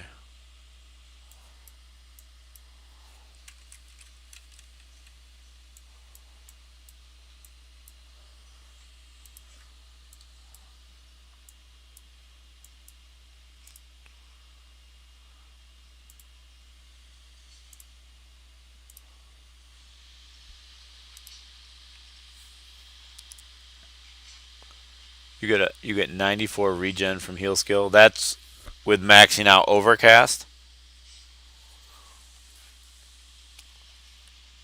You have all the jewelry too and stuff, right? So what if you log in your healer? I wonder what your focus is and stuff.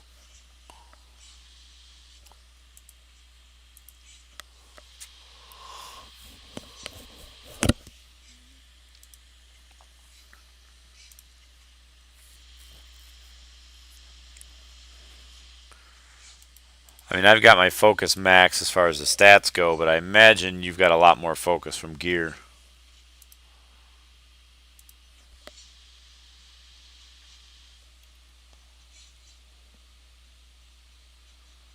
Must not take that long because I'm already at 760 for Trade Consortium, and I was 300 something when we looked last time, and I really wasn't killing that much stuff.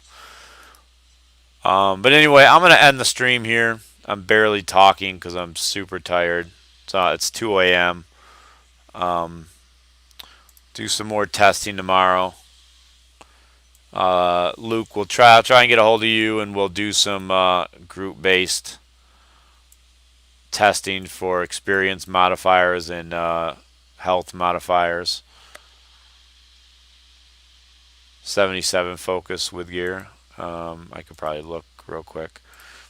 It'd be nice if they added that to the interface, where they show you kind of like in Celtic Heroes, where it's in parentheses how much you get from gear and how much you get from stats. None there. Wait, was there focus? Yeah, 2. None. 5.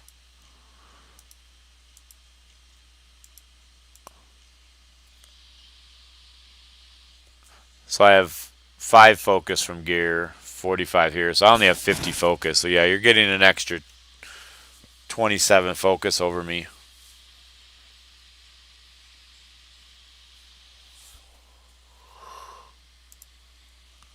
Alright. Thanks, guys, for watching. Subscribe if you haven't. We'll be going live more before open beta or before we go into full launch. And definitely after full launch as well. So thanks, guys, and we'll see you tomorrow maybe. Bye.